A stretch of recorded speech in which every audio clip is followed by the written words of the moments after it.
Get a good look. Get a real good look. Because never again will you see the Winnipeg Jets play the New York Islanders here at the Nassau Veterans Memorial Coliseum.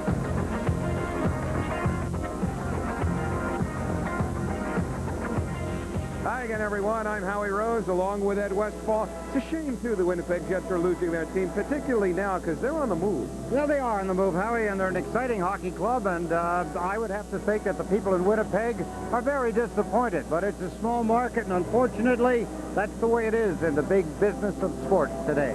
Well, our Tri-State Jeep Eagle game story for this afternoon centers around some Islander specifics, one of which, of course, is Wendell Clark, who, and this is a little misleading as far as the 19-game drought is concerned. He missed 8 of those because of a bad back. He did, Howie, and you know, the speculation around Wendell Clark has to continue because Wendell Clark is a commodity that a lot of teams would love to have.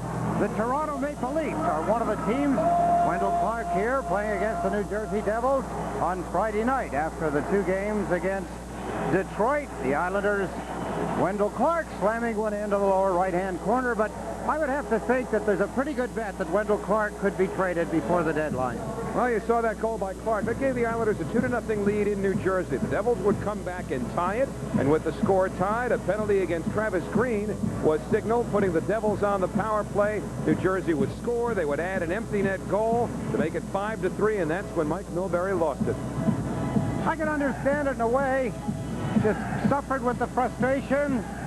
Saw his team looking very good, playing well. He was happy with the way they were playing, and then he wants to show his disgust, not with his team, but it's with the way that the call was made and the kind of call that we've talked about occasionally too, Howie. The fact that, you know, in a hockey game that's that close, why that kind of a call? You see him pat Todd Bertuzzi out of the back for a second. Excuse me, I'm going to unload some sticks and bottles here. That was good stuff. Anyway, as far as the Winnipeg Jets are concerned, they made the big deal we talked about before, and they've got 2 real promising kids to show for Teemu Solani. You see them, Tevedosky on the left, Kilger on the right. Kilger's 6'4", and he's a big force. He's a big man, a big young man. But anyway, when you think of the fact that if a team was to hire or sign someone like Solani after the season, it was going to cost them 4 or 5 first-round picks. It only cost 2 for Solani to go to Anaheim. These are 2 kids with huge upsides as far as the Jets are concerned. Earlier today, Stan Fischler asked Jets coach Terry Simpson about both of them. Well, Kilger's a real young player. Like, I mean, he's really a young junior that he's a big, strong guy. Surprisingly good in his own end for a young player. And I think he's got some offensive potential that's going to make him a great player down the road. I think it's going to take him 2 or 3 years. Tevedosky's a little further ahead. He's got real good instincts, offensive instincts, great skater. But playing the defense, I think that, again, it's going to take him 2 or 3 years to realize his potential in this league. Our thanks to Terry Simpson for helping us along with our Tri-State Jeep Eagle game story. This afternoon, the first of 2 meetings this season between the Islanders and the Winnipeg Jets. Travis Green is back. Will be as well right after this. Islanders Hockey on Sports Channel is brought to you by Bud Ice, the official beer sponsor of the NHL.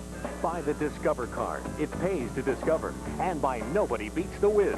For state-of-the-art home electronics, computers, cameras, music, movies, and more, nobody beats the Wiz. Do it! No! Do it! Never! And I will! No! Ah! No! Ah!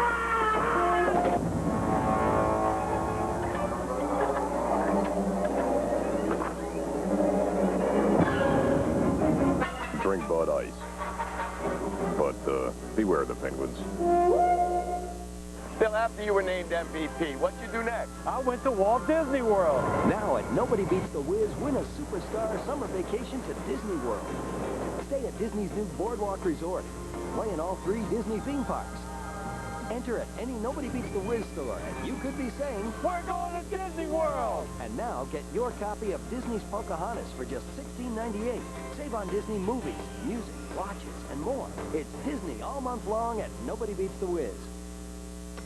During the Dodge President's Week celebration, you can get a new Dodge plus something you can bank on, like $1,500 cash savings on a Dodge Intrepid, or get a Dodge Neon Coupe starting as low as $89.95 after $1,000 cash savings, or an extremely low lease rate on a Dodge Caravan. So get to the Dodge President's Week celebration for a new Dodge plus money in your pocket. Right now, lease a Caravan for $0 down and $249 a month. How can you buy brakes if you don't know about them? I always shop with people I trust. You can always trust the folks at Meineke to give you quality, dependable brakes at a great price. I trust the champ. At Meineke, you're not going to pay a lot, but you'll get a lot. I guarantee. Sports Channel invites you to Meet a Met, brought to you by Coors Light. There's no other place that you'd want to be to win. It's this city right here. I mean, growing up here, I've seen it with the Yankees when they won. I've seen it with the Mets when they won. And when you're out on that field in a tight situation and the team's ahead and it's a big game, the city, the fans, I mean, it's just great.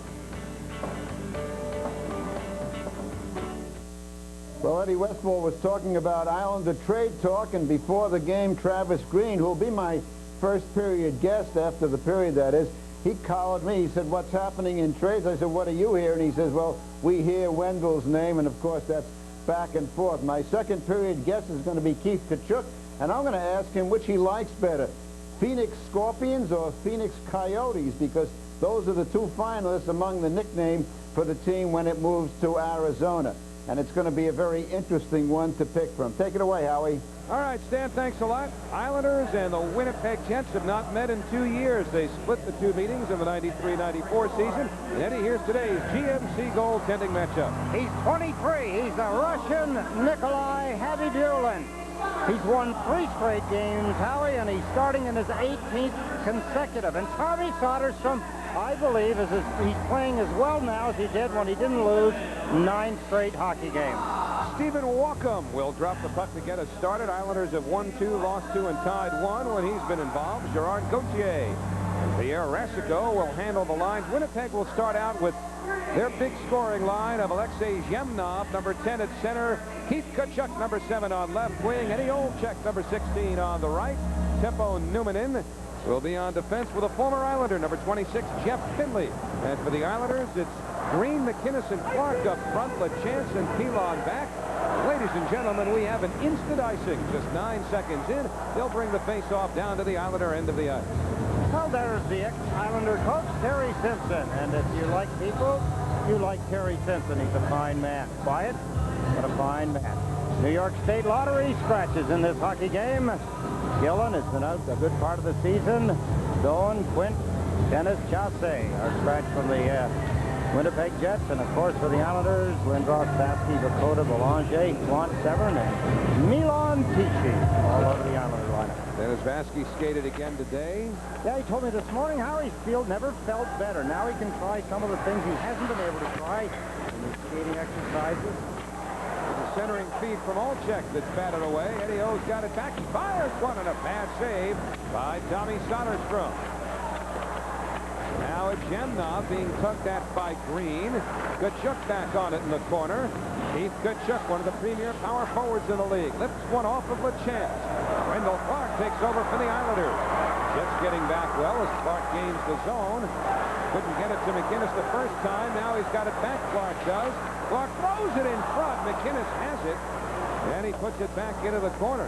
Played by Wendell Clark. Now Kasparaitis for the Islanders. Wrist one off the end boards. Teppo Numminen, number 27, shovels it ahead. Clark breaks it up. Wendell Clark showing some early jump. Wow, really big time jump, Howie. Look out here. Clark, Tkachuk beats a pair of Islander defenders. In front all alone, Zhemnov, but it's slapped away by the back-checking Marty McInnes. He's going to miss the net anyway, and then Schneider blasts when he scores! Matthew Schneider just threw it at the net. Habibulin blew it, and it's 1-0 New York. Right, go big time, but what a way to get the Islanders going. They had a pretty good jump, Howie, when you think of some of the skating and puck control of the Islanders on their first shift, and a lot of it by Wendell Clark, and he feeds it up.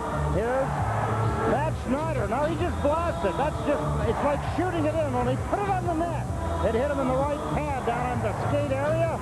Deflected through the skates, and the Islanders surprised themselves, Winnipeg, and the fans. A minute and 21 seconds into the hockey game. His 11th. It's a 1-0 lead. Matthew Schneider, 3 games in a row without a point is a significant drought. He's been that consistent for them from an offensive standpoint as a defenseman this year. He's gone 3 straight without scoring at least a point. He's broken that little Schneid with a long-distance goal. Nikolai Habibulin. The Islanders off to the 1-0 lead. Now it's Dave Manson, number 4 in the Winnipeg zone. Losing it to Del Gorno. He's checked by Manson, and out comes Darren Shannon, number 34. On to Dallas Drake, number 11. Drake, a centering feed. Went through some legs. Winds up back along the boards. Now it's Mike Eastwood, number 32 for the Jets. Eastwood trying to center. He does, but Chris Luongo back in the lineup after sitting Friday, slapped it away. Eastwood rolled it right through the goal crease. Now it's Dallas Drake behind the net. Pressured by Luongo. Drake looks for an outlet. Brings it back behind to Shannon. McCabe staying with Shannon. Knocks him down. The puck's underneath. Shannon gets up. Gives it to Drake. Now Luongo working Drake over. Even Walker wants him to keep playing, but now he's got a penalty behind the net. The Islanders are going to be down a man here after Schneider's 11th from Clark and McInnes at 1:21 had given New York the lead. Now they'll go on the penalty kill. Brian McCabe as he heads into the penalty box, and again the Islanders in their own end of the ice after they had scored the opening goal. Remember, Howie, also that the goal here, watch Brian McCabe, cross-checking penalty. Wow, that was not exactly what you'd call a vicious check from behind, even in slow motion. But Brian McCabe has taken the first penalty. Thinking more in terms of jammed off. Remember the opportunity he had on Tommy Soderstrom, and it was off that play, Clark, Schneider, and it's in the net. So now the Winnipeg Jets put the 4th best power play in the league to work. McIver and Newman have the points. This is McIver, number 44. The drive, bad save. But Garrett to the boards. McInnes chips it out. Their first power play unit features their high-scoring line of Zhemnov, Olchek, and Keith Kachuk. Islanders start out with McInnes and Palffy up front. Palffy, I should say Pilon and Kasparaitis on defense for the first portion of the kill. Now it's Zhemnov. Losing it to Kasparaitis. Newman holds it in, but his centering feed is picked off by Pilon. Palffy breaking after it. Habibulin has to play it. If Palffy touched it, would have been an offside pass. Minute 17 to go on the Winnipeg power play. The Jets have won 4 in a row, most recently in Hartford, Friday night, 5-2. The Islanders have lost 3 straight. And the Olchek behind the net to Newman, and he shoots. And a save by Soderstrom, who covers up. Good stop by Soderstrom, controlling the rebound. And here, top line up front to defend against. There they are. Kachuk, Zhemnov, and Eddie Olchuk. All right. Spin the dial, Eddie. Creativity. Well, anyway, in their last 3 games, they've got 9 goals and 11 assists, 20 points between the 3. You know, I was going to mention, if you get a good look at Zhemnov, and that's him right there. You can't really see under the helmet. Obviously, you can't. He's got that flowing red hair. Ergo, his nickname, Archie. Remember the Archie comics? Red-headed Archie. Neverdovsky a drive. It's Sweeney, and here comes Bob Sweeney up the left side. Manson cuts him off. And the puck dribbles back to Habibulin. 49 seconds remaining on the Winnipeg power play. 3:45 gone in the first. 1-0 Islanders. Darren Turcotte to the Jets. Puts it behind the net. Schneider couldn't get it all the way around, so Shannon for Winnipeg. Now out of the corner comes Mike Stapleton. Turcotte. Islanders in the box as Turcotte rifles it down low, centering feed. Stapleton scores. Shannon threw it in front. Stapleton rams it home. Winnipeg power play goal, and the game is tied at 1. He's got 7 goals now, and 4 of them are on the power play. Whitey. That's his nickname, and if you wonder why Whitey, you can't tell under the helmet, his father, who was a teammate of mine, also played against him. There's a beautiful pass, standing all alone. Nobody gets near him, and he one-times it. into the lower part of the net. Whitey Stapleton. There's the pass. Wow, doesn't it make it easy when nobody checks you standing around in front of the net? He's not very big, but he's quick. And he's made it 1-1 on a power play. From the face-off, Jets control the puck in their own zone. It's moved ahead from Muni out to center, driven into the right side of Soderstrom. Chris King puts down Luongo. The puck flutters down the ice. Martin Struggle just spilled into the Winnipeg net behind the play. Meantime, the Jets move the puck up ice. McCabe for the Islanders. Darts in front of his own net. Moving away from Igor Korolev. But here's Bertuzzi trying to sidestep McIver. Now Bertuzzi unable to center as it's flicked away by Chad Kilger. Part of that big deal for Solani. Bertuzzi has it back center. Straka and Habibulin got a stick on that. Bertuzzi once more with Kilger draping him, and Habibulin is forced to cover up. Stapleton 7th from Shannon and Turcotte at 4:05 on the power play. Gets the game tied at 1 on the Model 4. Not just another President's Day sale, but the big winter clearance. The blizzard of '96 left Chrysler and Plymouth dealers overstocked. Now, on the already low-priced Plymouth Neon, you can get $1,000 cash back, or even a low 1.9% finance rate. That's Plymouth Neon, with available air, automatic, dual airbags, and more. Now with $1,000 back, only at Chrysler and Plymouth Big Winter Clearance. Don't let it pass you by. Weeknights on the Discovery Channel. How fast can you move? How far can you go? 5 nights all week. How do you feel about crowds? Every weeknight all week. Pick up the pace, run with a pack, and join the herd. Follow footprints and see where they lead. Get vicious. It's survival on the move. Nomads of nature on Wild Discovery. Every weeknight at 8 Eastern and Pacific on the Discovery Channel. Explore your world. Explore. Todd Bertuzzi, who has been effective as over the last little while. Look at the beautiful pass. What a stop. Habibulin getting down in front of a Martin Strock attempt to give the Islanders back a 1-goal lead. You read Vladislav Tretiak's book, and if you're going to read a book on goaltending, particularly if it's written in Russian, you want to read Tretiak's. Tretiak, of course, the brilliant goaltender who stunned Team Canada with his performance in the original Summit Series in 1972. And he's a goaltending consultant in the NHL for the Blackhawks. How do you mean he's done? Canadians beat him in that series. Oh, yeah, but nobody expected him to be as good from what I remember. Okay. Oh, Phil Esposito used to tell great stories about that series. Sure. So did Cash. Jerry Cheever. How the rooms were all bugged. Oh, you can. There's a ground. Boy, am I glad we might get a nice thing here. I didn't say it was the truth. Oh, well. I said stories. This is a great one. Go ahead, because it's a great story. Whether you tell it. I don't know. Well, Phil swears by this, and he's told it more than once. If you look at Terry Simpson. And it gets better every year, I should tell you. He was rooming with, I believe it was Wayne Cashman in Moscow, and they were absolutely convinced that the rooms were bugged. I mean, they were getting phone calls in the middle of the night just to shake them awake and stuff like that. So they're turning the room upside down, looking for some sign of a bug, and they find this, allegedly find this tight wire, which ran from wall to wall, and they're all excited, shaking hands with each other. They get a pair of wire cutters, cut the wire, and they hear this tremendous crash from downstairs. It was the chandelier from the room below. Espo swears it's true. Okay, if they were so good at that, why wouldn't they just cut the telephone wire if their phone wouldn't bother them then? I don't know. I'm just a messenger here.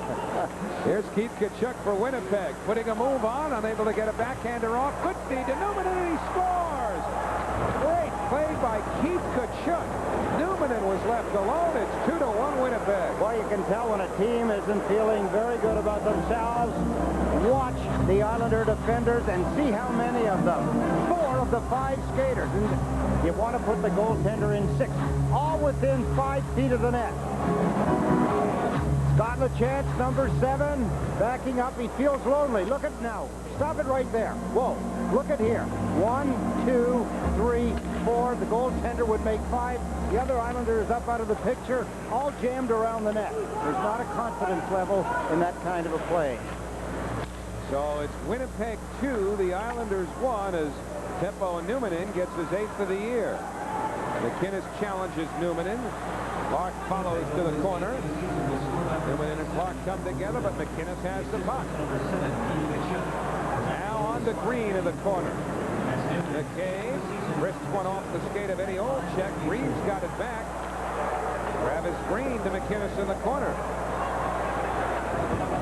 Marty McInnes looking for some room, but he gave it away to Tkachuk, and Keith Tkachuk powers up the wing. Newman in on the other side. The pass across. Newman in scores. Tkachuk and Newman in again. And it's 3-1 Winnipeg. Very quickly, the Islanders get caught. Marty McInnes tries a drop pass to his defense partner at the blue line. How many times have we talked about making plays at the blue line? They're dangerous, and here's one here. Watch Tkachuk as he just races up the ice. He's strong, he's quick, and then a little dump pass before Marty McInnes can get to Newman, and he's got two quick ones, 33 seconds apart, and it's a 3-1 lead after the Islanders had opened the scoring on Matt Schneider's long-distance shot. Newman has back-to-back goals, started by Stapleton on a power play. It's 3-1.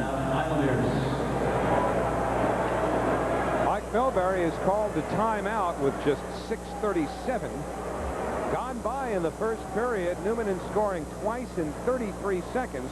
Both times Keith Tkachuk setting him up. And Mike Milbury obviously having some, what I would imagine would be harsh words for his Islander teammates about smart play. I mean, they've lost players defensively. The turnover at the blue line by McInnes have not played a smart first 6.5 minutes. Well, they haven't, Howie, and when you think back, and it's so easy to find things wrong. When teams aren't doing well, there's a million things. And but the problem, they started with killing the penalty. They made a big mistake in allowing Stapleton to get into the position he was in to score. And then, of course, the back-to-back goals by Newman just, you know, it's devastating. There's a puck driven by Alexander Seamock that finds its way into the crowd with 6:45 gone in the first period. Newman is ninth from Tkachuk at 6:37.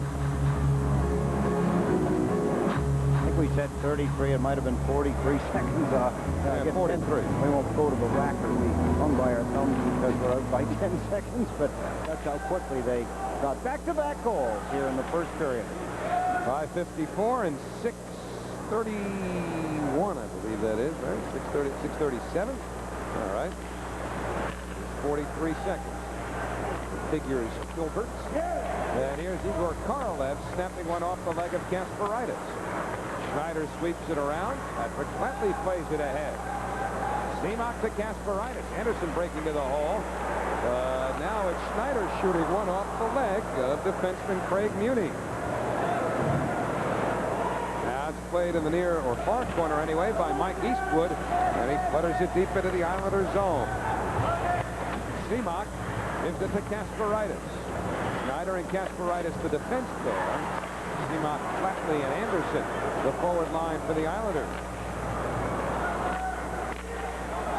Jets with a puck. Dave Manson back in his own zone. Manson holding up at the line. Dribbled it ahead to Eastwood. Schneider slaps it away, and Straka starts up the other way. Gains the zone. Coffey heads towards the net. They can't get it to him. Bertuzzi has it back. Fires. And a pad save by Nikolai Habibulin. Wasn't sure he had it, but he does. 11:58 remaining in the first period already. It's 3-1 Winnipeg on the Modell score. Face it, no other razor shaves closer or with more comfort than Gillette Sensor XL.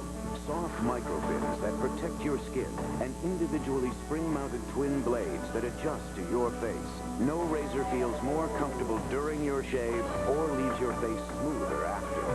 Gillette Sensor XL. And try new Gillette Shave Gel. Now, the best gel takes care of your skin, too. With the reliability of the most powerful V8 in its class, full-time four-wheel drive, anti-lock disc brakes, and dual airbags, think of the new Jeep Grand Cherokee as the calm during the storm. Now lease the Jeep Grand Cherokee Laredo with 0 down and just $359 a month. See your Tri-State Jeep and Eagle dealer. Well, the Islanders are doing what they have to do. They've got to get back into the hockey game. They can only do it offensively. And yes, Davidovsky makes mistakes. He hands it to Bertuzzi, who gets a good rip. Abby Buellen making the stop.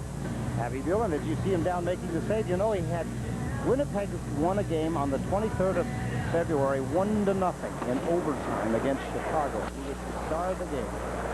He's been many times this season. Missed some time with a knee injury. Missed about 6 weeks with a sprained knee. McCabe throws one at the net. It's behind Abby Buellen, but rolls behind the net, too. Now Bertuzzi shrugs off a check, turns and shoots. Abby Buellen stops that. Bertuzzi using his size and strength here. Getting help now from Straka, but again Bertuzzi emerges with a puck. The Jets have it, though, and out they come. Darren Shannon to Eastwood on left wing. McCabe and Eastwood pump a chance. Steps into a man as well. It's Shannon. And McCabe spins it around the board. Now it's Muni shoveling it behind the net. Eastwood checks by LaChance. Dallas Drake on it for Winnipeg. He's checked by LaChance as well. And now Eastwood gets the puck back. Again to Drake. Shannon put down by McCabe. Centering feeds. Away again by Straka. Out comes Nicholas Anderson. Been struggling offensively. Fires one off the glove of Abby Buellen and into the crowd. During this breakthrough, Islanders fans will take to the ice. Bud Ice, the smooth taste that goes down easy. Bud Ice, proud sponsor of the coolest game on earth. Well, he's gone 5 games without a point, 10 games without a goal, and so the excitement factor around Nicholas Anderson has subsided somewhat. Yes, it has, Howie, and no one knows it better than Nicholas Anderson. Quietly goes about trying to get it back. But I'll tell you what, if you're going to play with Todd Bertuzzi and he gets around the net, behind the net, the side of the net, and he gets a hold of the puck one hand or two, you've got to get to the front of the net, somebody. And that's what happened the last time they were out there. No one around the front of the net. Bertuzzi slides the puck gently into the front of the net where it should go. There's no white jersey there to put it away. Tippo Newmanen rolls it off the glass and into the Islanders zone. Newmanen with 2, Stapleton with 1 for Winnipeg. Schneider has the Islander tally, and we're only midway through the first period. On this Sunday afternoon, another real good weekend afternoon crowd here at the Nassau Coliseum. Gave away street hockey sticks this afternoon. Matthew Schneider using his regulation-sized lumber to beat Clark ahead. Now Wendell Clark hits the red line. For the Winnipeg line, they collapse on him. Newmanen now working against Kasparaitis. Pulled down, penalty coming up. Newmanen speed, creating the power play opportunity for the Winnipeg Jets. Let's take a trip downstairs and visit with Stan Fischler. Stan? Well, Howie, I've been watching Rick Bowness between, I'm standing between the benches, and more, he seems to be acting like he's going to be the head coach next season. He's doing more. He's the most vocal guy on the bench when Mike Milbury isn't throwing hockey sticks. And it seems to me that by next season, Rick Bowness will be the head coach. That's just my opinion. But he's seeming to be more and more like the head coach in the way he's handling the team right here. Howie? Stan, Mike has denied it at every opportunity to ask him the question. And even as recently as in our pregame segment behind the bench today, he alluded to the fact that he's the head coach and he's not planning on going anywhere. And, of course, all that becomes very disposable once the season ends, because then I guess all bets are off. But, you know, Mike is pretty adamant about it. And he's the one who brought up the issue, too. Newmanen unable to handle it at the line, so Travis Green starts ahead. Penalty to Kasparaitis was for a hook at 10:02, so the Jets on their second power play. Actually, Mike was responding to a question about whether I asked him whether or not he regretted the incident in Jersey on Friday night, and he said no, he's an emotional guy, and if you take his emotions away, then you're taking away his ability to coach and motivate his team properly. And he says he's coaching, he's not going anywhere. Well, he's not right now anyway, and that's his full-time job, along with his, I guess, a full-time job. Well, he's got Darcy Regier, a very, very capable guy, working with him as an assistant general manager. So Mike Milbury has a lot of help in that. I would say if you were going into a lottery or making bets, I would bet that he's not the coach next year, just my own feeling. He was hired as general manager in mid January, or mid-December, I should say, after the dismissal of Don Maloney, and still mentions that he's going to rework this club some even before the trade deadline on March 20th. A Tuesday night, the Nets will be in Dallas to face the Mavericks. We'll have it for you on Sports Channel's News Sport. Sports Authority game time at 8:15, and tip-off a little after 8:30 at Reunion Arena in Dallas. Right here, minute 9 to go on the Winnipeg power play. Jets controlling the puck. The Islander end of the ice. Keith Tkachuk, number 7, got it from Tverdovsky. Olczyk centering feed, batted away and cleared down by McKinnon. What a nice move. A good read by Brian McCabe, Howie. He saw the play, could see the player that the puck was going to get to. Great interception. Smart move. Oleg Tverdovsky, number 20. He's just 19 years old. Acquired from Anaheim in the Solani deal. Darren Turcotte firing one off the leg of Pilon. And that becomes a souvenir. There's Darren Turcotte. He just got back. He had a thumb injury. Missed a few games. Whacked across the thumb. And a look at some of the numbers in his career. 442 games. His goals at 154. Assists, 326 points. That's some nice numbers in his 8th year. Rangers, Hartford, and now Winnipeg. Early in his career, there were thoughts that maybe he was a little bit too much of a showboat. An individual player. Roger Nielsen spoke to him more than once about toning down some of his post-goal celebrations and moving the puck a little bit better. Those kinds of things take care of themselves after a while in this league. Patrick Flatley unable to get it past Stapleton, but then Green does.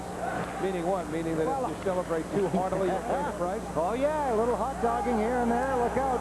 Not only will the opposition pick up on it and make you pay a price, but sometimes your own teammates will remind you. Darren's case was his own coach. There is Turcotte. Came over from the Hartford Whalers earlier this year for Nelson Emerson. Turcotte feeding in front. Stapleton ran one off the goalpost. Stapleton almost had his second, but out comes Derek King. He's got help. Kasparaitis just out of the box. Flatley went to the net, too. And then King gets knocked down. Couldn't gather the puck back in. And it's Stapleton laying it out of the zone. 7:40 to go in the first period. Islanders got a gift goal early on and have fallen behind since 3-1. Something about that foot race we just saw, it gives you an idea of the speed of Dave Manson. Talked many times about the fact that Derek King has excellent speed, and Manson foot for foot in that race up the board. Chris King stepped into Scott LaChance, who absorbed the contact, keeps the puck, and out Clark. Got it ahead to Green, but he's stripped.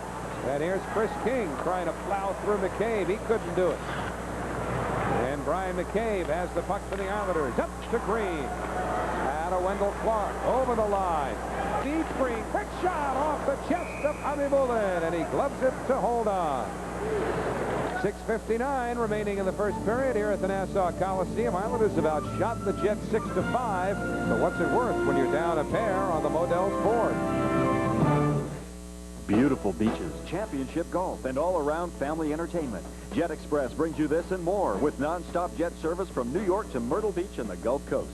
Call 1-800-FUN-TUCSON and fly non-stop to Myrtle Beach from only $79. Non-stop to Mobile from just $79. Fly Jet Express, your ticket to Myrtle Beach and the Gulf Coast. And visiting Myrtle Beach or the Gulf Coast has never been easier with vacation packages from only $199. Call 1-800-FUN-TUCSON today.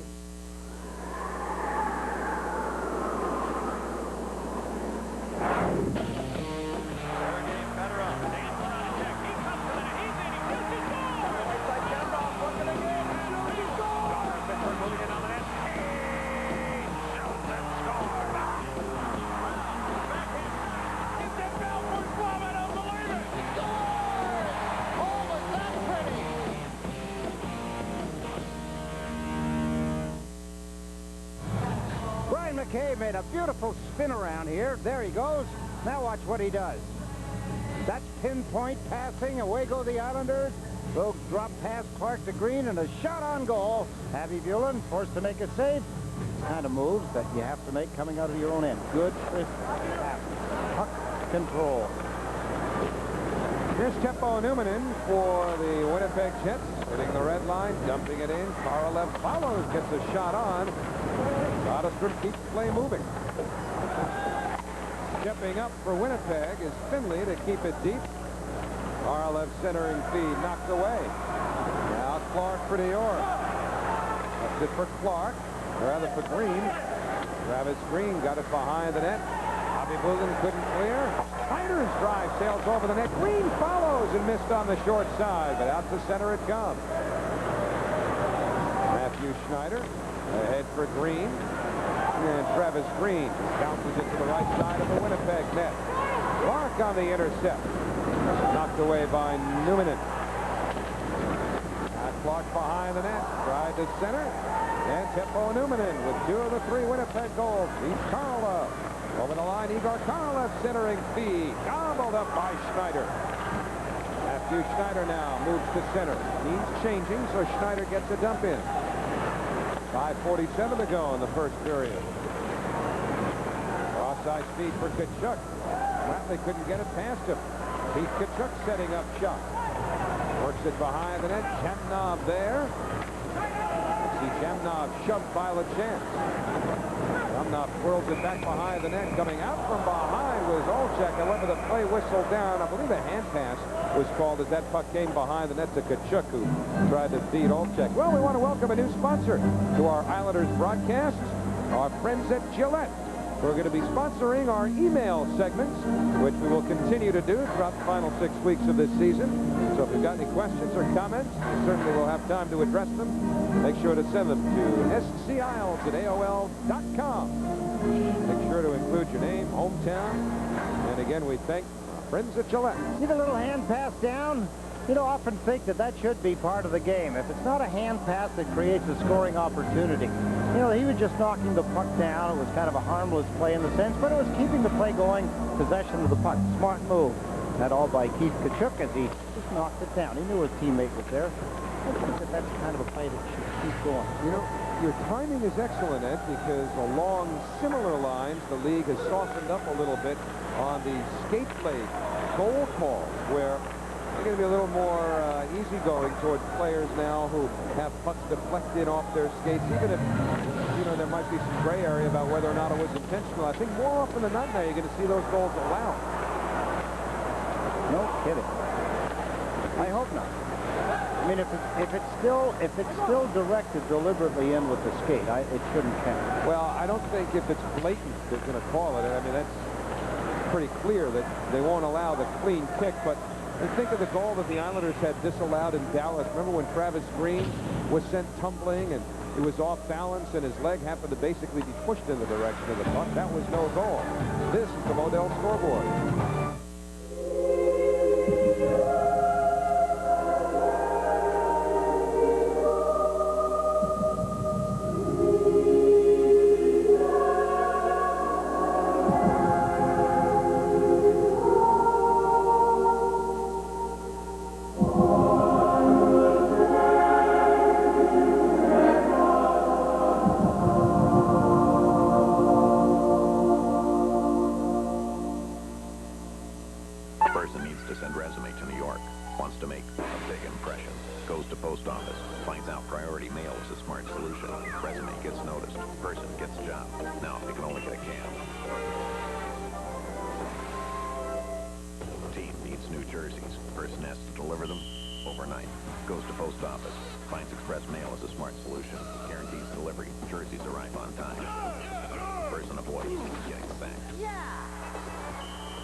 See that? They've been doing that in Winnipeg since 1987. The Winnipeg Jets Goals for Kids Foundation is the team's official charity. It raises money for children's charities and causes within Manitoba. They donate roughly $300,000 to local children's charities each year. Players donate X amount of dollars for each goal they score, and they've raised over $1.6 million for Manitoba's children. Just another reason it's so sad that the Jets are leaving Winnipeg. Sure, they'll carry some similar promotion to the city of Phoenix. That won't help the kids of Winnipeg once the Jets are gone. They will be at the end of the year. Right here, they're leading the Islanders 3-1 with 4:20 to go in the first period at Nassau Coliseum. Darren Shannon spitting on Anderson in the corner. But it's Rich Pilon controlling the puck to Bertuzzi. Now Bertuzzi to Straka. Back for Bertuzzi, a centering feed, bounces, Crockett chipping away, but it's cleared ahead. Kasparaitis has it back. He centers. Abibulin anticipated and got a stick on. He did, and Bertuzzi standing on the open side of the net. In comes Drake, swinging it to the net. Soderstrom keeps it moving to Kasparaitis. Now Darius Kasparaitis slowly in his own zone. Pulled down by Drake. And a penalty coming up. I don't know if Drake... Well, Drake is laughing. I mean, he's feeling that Kasparaitis took a dive. And although Darius might very well have helped the thing along, it's going to cost the Winnipeg Jets 2 minutes, and the Islanders will have power play. You know, for a minute, I was going to agree with you. I think the Islanders are going to get a penalty here for taking a dive. King is talking to the referee at this moment about the question of whether or not there was enough force there to take there, around and down. Well, anyway, you be the judge. Winnipeg is going to be a man short. That would have been the false Stuart Patton did call. Stewie was working you to look twice. Tuesday night, the Islanders begin a home-and-home with the Boston Bruins. Tuesday night, they will be here at the Coliseum. Thursday night at the Fleet Center in Boston. We'll have both for you. Sports Authority game time at 7 and the drop of the puck a little after 7:30. The Islanders have not been in Boston since opening day. Nor have the Bruins been here since the Christmas holiday season. Dallas Drake goes for a hook at 16:21. And the Islanders go to the power play, and they will feature Clark, Coffey, and Green up front. McInnes and Schneider on the points. Wendell Clark whirls it behind the net. Abibulin plays it high around the glass, right to King, and Chris King for Winnipeg. Over the Islander line. Nice move to the slot. Didn't get a shot through Schneider. Out comes Green for New York. King hacking away as Green gains the zone. Now Wendell Clark puts it around the board. McInnes steps up, pokes it to Green. Travis Green looks for a play along the board. Right box for the Jets. McInnes to Green again. Now to McInnes. The drive, stick save, rebound, score! Sigmund Palffy. Power play goal for the Islanders. It's now 3-2 Winnipeg. There's always that danger, Howie, when you pull the defense, or I should say the penalty killing, all back that close to the net. You leave the perimeters and you leave the point man in good position to hammer you, and that's exactly what happened. Here, Marty McInnes takes the pass. Look at all the bodies so close in. And then a rebound as it squirts out to the side, to the right of Abibulin, and none other than Sigmund Palffy to pop it into the open net, and the Islanders are closing in. They led 1-0, then they went down 3-1, and now with a power play goal, it's 3-2. So Sigmund Palffy now has goals in 7 of his last 9 games. He's had points in 5 straight. And that was his 28th goal of the year as he gets better and better almost every game. Drive by Norm McIver is stopped by Tommy Soderstrom in the Islander goal. And so the Islander power play connects. McInnes and Green assisting at 17:08. Here's Scott LaChance trying to center. It hit escape. LaChance has it back. Tried to set up McInnes for the whistle. And a penalty coming up. A high stick indicated. See which way this one goes. It's going against the Winnipeg Jets, I believe, Howie. It's a high sticking call. I see one of the Islanders trying to get up off the ice. Door open for Winnipeg. Somewhat of a mild McIver asking the referee for a definition. He gets it. Unsatisfactory in his eyes, but Norm McIver has taken a high sticking penalty. See the time at 17:35. The Islanders back on the power play. Drake had taken a penalty for hooking on Kasparaitis, and the Islanders score.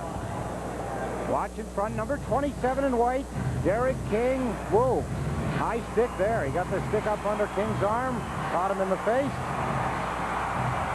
So the Islanders have a chance to lead this period tied up. Eddie, we talked about Ziggy in the pregame show. What specifically do you think he does significantly better now than he did opening day this year? Skating.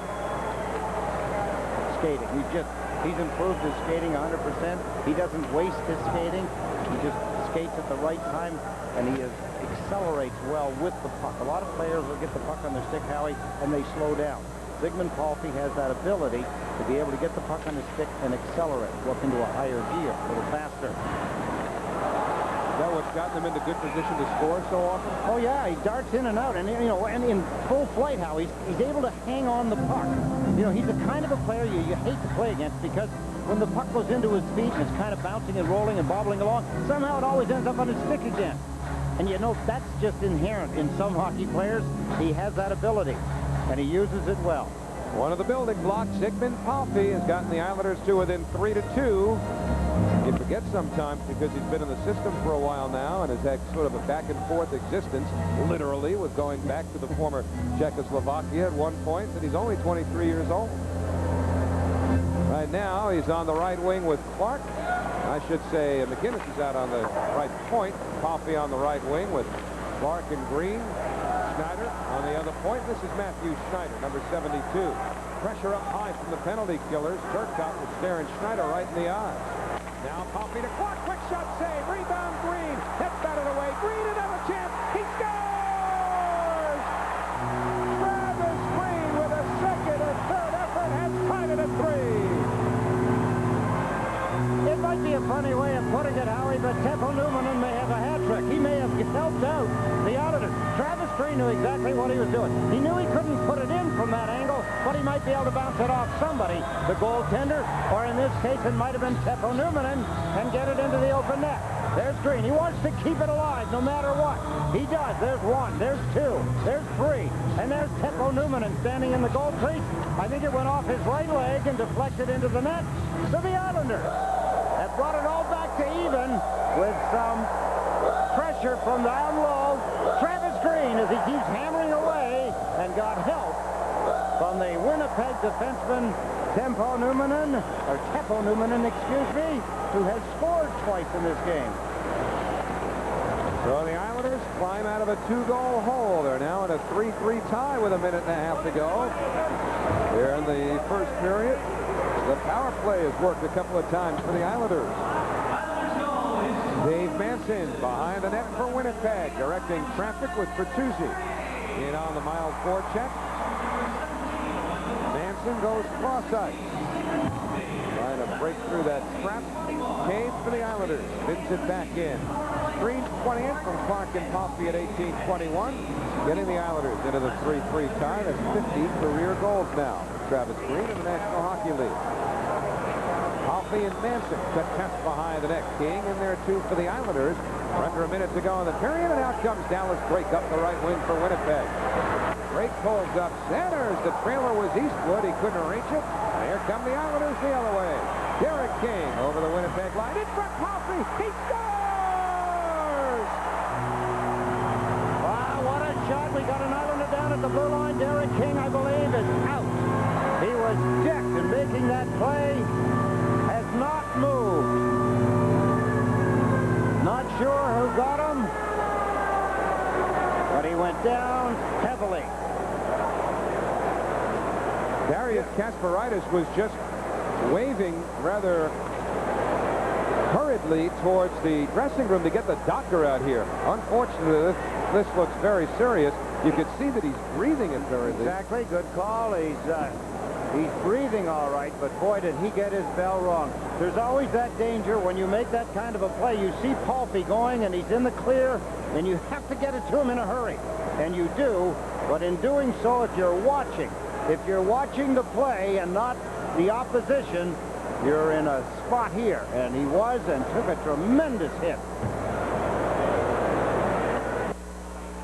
I didn't see who got him, Howie. I just saw him go down, and I was watching the play as everybody else was, as Zygmunt Palffy put the Islanders ahead.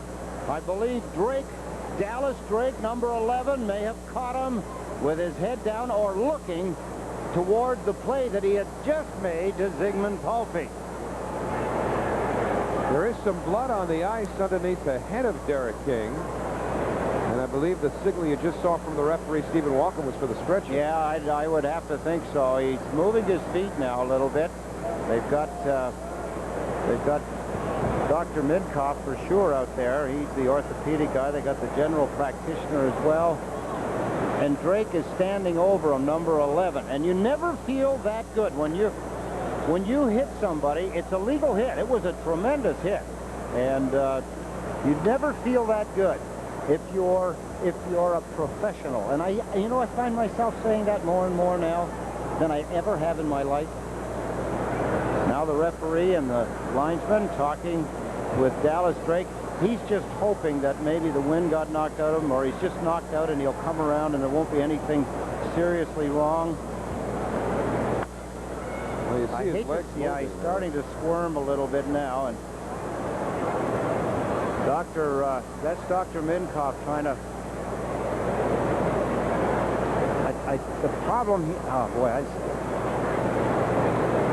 he may be trying to get up, and that they're trying to calm him down, and that's the movement of his legs might mean that he wants to get up, and I hope that that's what it is. I just hope it's not serious. I guess the first thing they always worry about in situations like that is the player swallowing his tongue or convulsing, right? Exactly, and he probably doesn't know where he is. He's sitting up now, and they're trying to get him, and he's probably trying to get up on his feet. I don't want to get carried off, and there's a pride.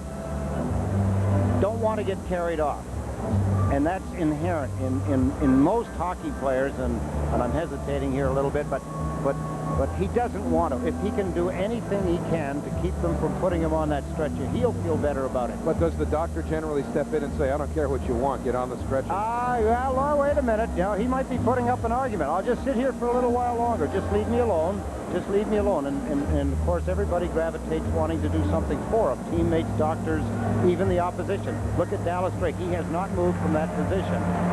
He wants to get off on his feet because he's trying to assure them. The doctors may be a little hesitant to believe him.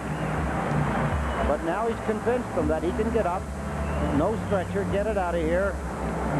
He just wants to get his face out. Well, it looks like it's around his mouth or his nose. They're going to take him off to the nearest point, which will be the Winnipeg dressing room area. And I like what I see so far. I don't like the fact that he's hurt, obviously, but I like that he's going off.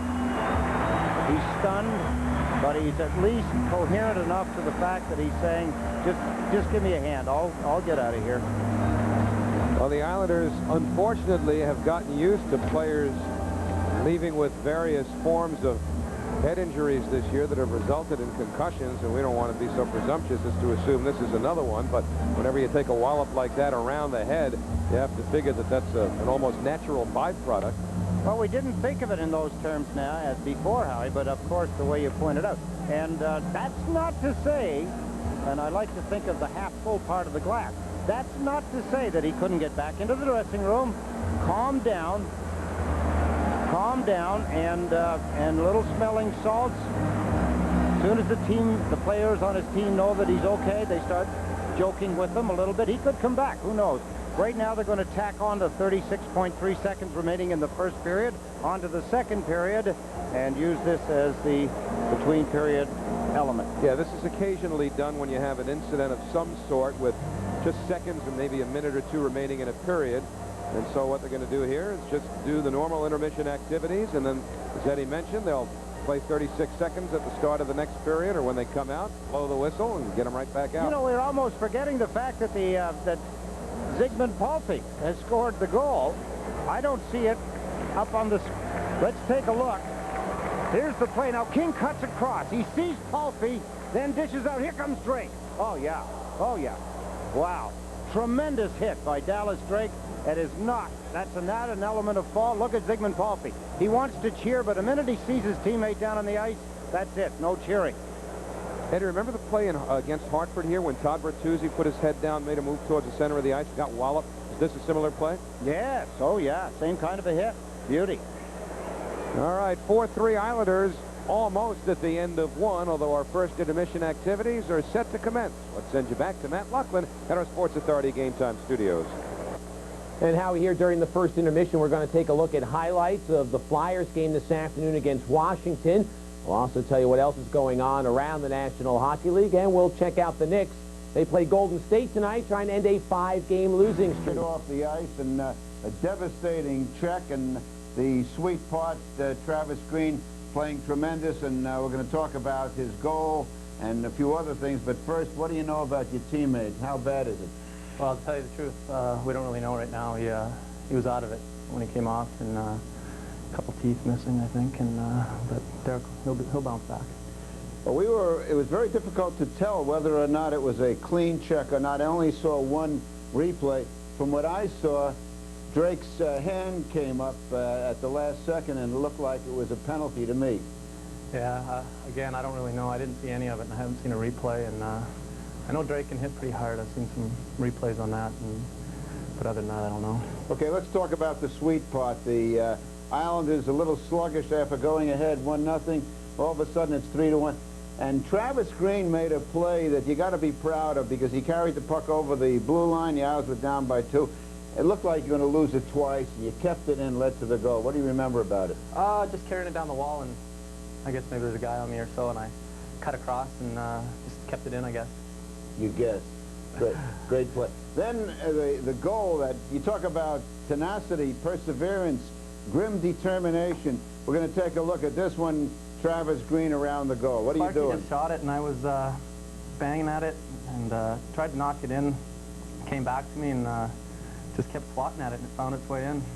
Man, I mean, you must have taken about 5 shots. Hey, how many it takes as long as it gets in there. That's the law of averages paying off. Now, in the Island magazine Blade, in the latest issue, they got a whole thing about Travis Green, and it says that your favorite city to visit is Phoenix, which is where these Winnipeg guys are going.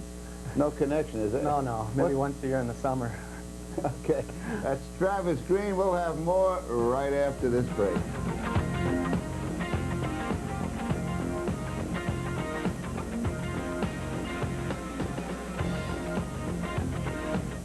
It's possible to have a spa that will set up just about anywhere, from hidden places to even the tiniest spaces. It's possible to have a spa that's always warm and wonderful. It's possible to have a spa that's designed for your total comfort, with no hard sides or... Get a free hockey stick, courtesy of Immigrant Savings Bank.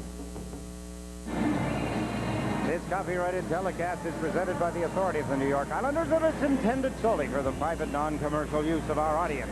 Any publication, reproduction, retransmission, or other use of the pictures, descriptions, and accounts of this game without the express written consent of the Islanders Sports Channel and now Wendell Clark is prohibited. That's right. He's running the show. He had to get everybody on the proper side of the red line because there is still 36 and change to go in the first period.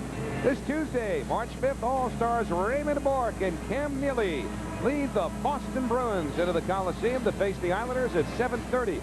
It'll be a student discount night, all fans 21 and under, or with a college ID. You can get a $19 seat for just $12 at the Coliseum box office. All other tickets and price ranges are available at the Coliseum box office, Ticketmaster, or charged by phone at 516-888-9000. That's the Islanders and Boston Bruins this Tuesday, March 5th at 7:30. Make sure to mark down April 1st on your calendars. Never mind April Fool's jokes or anything like that. It's opening day for the Mets. It's less than a month away. And Sports Channel will bring you Game 1 as the Cardinals visit Shea with new manager Tony La Russa to begin the 96 regular season. Catch more than 75 live Mets games right here on Sports Channel this year, beginning with opening day, Monday, April 1st at 1:30 in the afternoon, right here on Sports Channel. Earliest opener in New York Mets history. Is that right? Yeah, no. Boy, you're warming up already, huh? Getting everything on the same page here.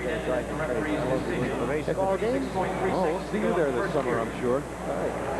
Right here, 36 and change to go in the first period. Technically, the teams will change sides after this. Next 28 seconds now is complete. Here's Newman in to Kachuk. They paired up a couple of times in the period, but McGinnis has it for the Islanders. Long drive sails wide to the right of Habibulin. Bouncing puck chipped way up high and into the crowd. And the clock continues to run. That clock probably went about a second and a half or so longer than it should have. Yeah, I guess so. A little bit like that. Bob Sweeney told me before the game, he said, 18, this is my game. I'm going to score a shorthanded goal. I said, you know, you've been coming so close. If you have that feeling, I'm not going to argue with you. And I hope you're right. It's been 29 games since he scored one of any variety, so now he's seeing him in his sleep, huh? Yeah, exactly. And, although, as I say, he has been coming a little closer all the time. kind of tough. I often said about players that don't get a lot of ice time to score, you need a long stick to score from that position. Well, his last goal came on December the 16th here against Hartford. Nobody will be looking for sticks today because there are plenty of them here in the crowd at the Nassau Coliseum. Street Hockey Stick Day, and a host of kids and their parents have taken advantage of the giveaway. Matthew Schneider's drive, pinballs in front. Clark couldn't squeeze it through. Now Palffy does it, he scores! And there's the hat trick for Palffy with 4.1 seconds remaining in the first period. Zygmunt Palffy already has the hat trick, and the Islanders lead it 5-3. You asked me at game time coming in about Zygmunt Palffy and also in the hockey game about what does he do now that he does better from the beginning of the year. His quickness, his skating ability. Where does he come from? Watch, out of the picture to your right. There's the puck in front, and there's Zygmunt Palffy. Wham! In the net. 3 goals in the first period for Zygmunt Palffy. 28-29, and now 30. So Zygmunt Palffy continues to grow. I mean, it's not a resurgence because he's been getting better and better and better. And Eddie's talked about the skating and the smart play and finding the holes. And, you know, Mike Milbury was a little wary when he took over because he'd heard about Ziggy's defensive deficiencies. I remember Mike telling me in an interview just before the season, one-way players will not be welcomed on the New York Islanders. And so I think it's a pretty obvious fact now that despite Zygmunt Palffy's 30 goals, he's also cleaned up his defensive game and become a complete player. Absolutely. Very strong now defensively. Now, just before the third, or actually the first period ended, they had to change ends. The players by habit come out and they went to the opposite ends they were at to start the hockey game. But we mentioned Wendell Clark turned everybody around, saying, no, wait a minute, we've got to go back to our first period positions. Islanders to our right, you're right on television. And now Winnipeg changing not only ends, but they're going to change goalies as well. Nikolai, Abby Bulin, gone to the bench. Dominic Roussel, the backup goaltender, traded over to Winnipeg from the Philadelphia Flyers. Going into the net, he's 7 wins, 7 losses, and 1 tie in lifetime games against the Islanders. Tim Chevelday was traded from Winnipeg to Philadelphia back on the 27th of February. This will be Dominic Roussel's Winnipeg Jets debut. And I guess Abby Bulin should have known he was in for a long afternoon. On one of the first shots of the afternoon, Matthew Schneider beat him from just inside the red line. Yeah, that was a very weak goal for a goaltender that had been playing so well, Howie. I think he's only he's averaged 2 goals against. Abby Bulin had over the last 9 and 10 games. So now the second period is officially underway. Zygmunt Palffy with 3 goals in the first. The Islanders have a 5-3 lead, and here's Dallas Drake shooting one off of Scott Lachance. Chance around for Palffy. Brian Trottier has scored 5 goals in a game for the New York Islanders. In case you're thinking ahead as to any possible records, here comes Palffy again. Drop for Green. Pokes it off the glove of Roussel. Clark centers. It's a stick. It was the stick of Eastwood, and he gets knocked down. Clark chips it out of the zone. NHL record for goals in a game is 6. Eastwood to Drake, and he missed the net. Red Berenson, Sid Howe, Darryl Sittler scored 6 goals in 1 game in the National Hockey League. Yeah, that was against the Boston Bruins. He also had 4 assists in that game. Dave Reese was the goaltender for the Bruins. It was the last game he ever played in the NHL. Zygmunt Palffy spins it around. Islanders can't get it out, though. Now Drake has it back. Tries to center. Hits Lachance. Chance couldn't clear it. Islanders can't get it out. As it's Shannon moving away from Lachance to Eastwood, and he scores from an almost impossible angle. Mike Eastwood cuts the Islander lead to 5-4. Well, if you're playing for his goals, you're getting him in this hockey game. That's the 9th goal already. already. We have just started the second period. And Mike Milbury's saying, wait a minute, you guys. You've still got to protect your own end of the ice. From the beginning of the second period start, it's been all Winnipeg. And look at that wraparound. A wrap through. It didn't go around the goaltender, Tommy Soderstrom. It went through his feet. Watch here. There's the backhand in on the side of the net. And it's now 5-4. Well, you may want to pay close attention to this one. We're just a minute and a half into the second period. 9 goals have been scored. 1 goaltender has already been chased. Now Mike Eastwood's 9th of the year at 120 has cut the Islander lead to 1. Nicholas Anderson, Craig Muni came together. McIver to Darren Turcotte. Here come the Jets. Turcotte over the line. Quick shot, pad save. Chris King pulled off for the rebound. Play continues. And now King, number 17 for Winnipeg. Takes a hit. Straka was knocked down. Fans don't like that. Here's King. McIver snuck in front. He was all alone. King couldn't get it to him. Now Stapleton to the corner. Turcotte powers out. Shoots one. Stick save made. And the Islanders finally clear, although they send it into the Winnipeg Jets bench. Shannon and Muni get the assists on Eastwood's night at 120. Little something going, Craig Muni. Winnipeg Jets and Nicholas Anderson showing that they don't like each other. Hammering away. There's Muni hammering away. Anderson goes back. He's got to protect against the stick. That's what Muni wants to do, is hammer that stick into the ribs. Then they go for the head. Go for the face, the massage, the jolts. And here at the end of the shift, there it again, boom. You don't mind those if you're either player, particularly if you have to give away about 6 inches and 20 pounds. In the case of Anderson, you don't mind going shoulder to shoulder. You have to jump up to do it.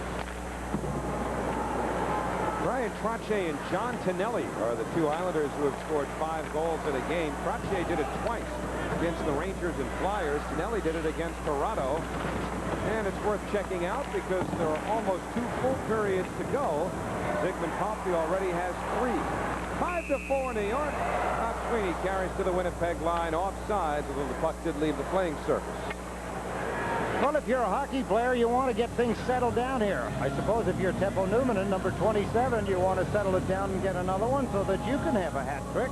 He has 2 back-to-back goals, 43 seconds apart in the first period. And if you're Eric Bichot, you say, well, I like it where I am in this hockey game. It seems to be a lot of offense. He likes where he is right now. Doesn't want to get into this mess. Eric Bichot played his first road game the other night. Actually acquitted himself very well right down to the end of the game. And the New Jersey Devils scored 4 late goals and beat the Islanders 6-2. One of them was an empty netter by Steve Thomas. Chemnov center. Kasparaitis flicked it away from Kachuk. Islanders 4 goals, or have scored 4 goals in this game in a span of 2 minutes and 47 seconds. Their fastest 4 ever came in 1 minute and 38 back in January of 1982 against Pittsburgh Penguins. Marty McInnes in over the Winnipeg line. McInnes with a dance. And a backhander that goes wide to the right of Dominic Roussel. Garth Snow had won the backup job behind Ron Hextall in Philadelphia. Roussel had sort of fallen out of favor anyway with Bobby Clark, as well as Flyers coach Terry Murray. So here he is with a new chance in Winnipeg and later Phoenix, assuming he sticks around. Aaron Shannon being hit in the corner by Travis Green. Play in the Islanders zone. Shannon's got it back. Green wouldn't let him come out. Good work by Travis Green. Now Schneider back around for Clark. Footer's off of his stick and out to center. 4 minutes gone in the second. 5-4 Islanders. They did trail 3-1. And here's a lead for Eastwood. He's in. And his shot is stopped by Soderstrom. Centering feed from Eastwood didn't connect. Another centering attempt. Gobbled up by Clark. Now to Green. Clark again.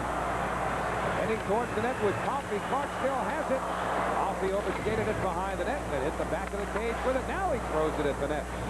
It's the side of the net again. Coffey cruising in front. Clark plays it to the corner. Green's drive is blocked to hit Eastwood. Comes back to the corner.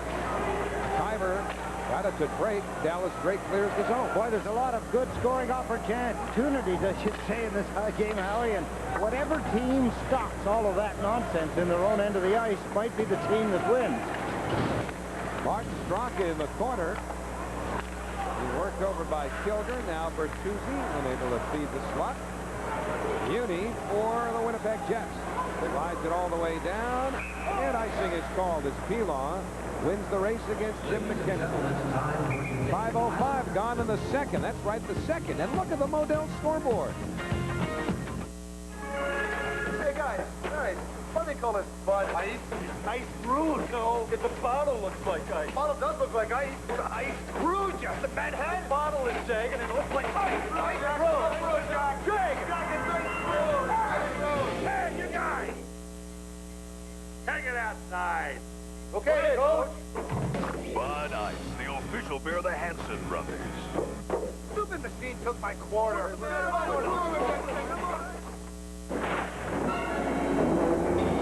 With the reliability of the most powerful V8 in its class, full-time four-wheel drive, anti-lock disc brakes, and dual airbags, think of the new Jeep Grand Cherokee as the calm during the storm. Now lease the Jeep Grand Cherokee Laredo with 0 down and just $359 a month. See your Tri-State Jeep and Eagle dealer.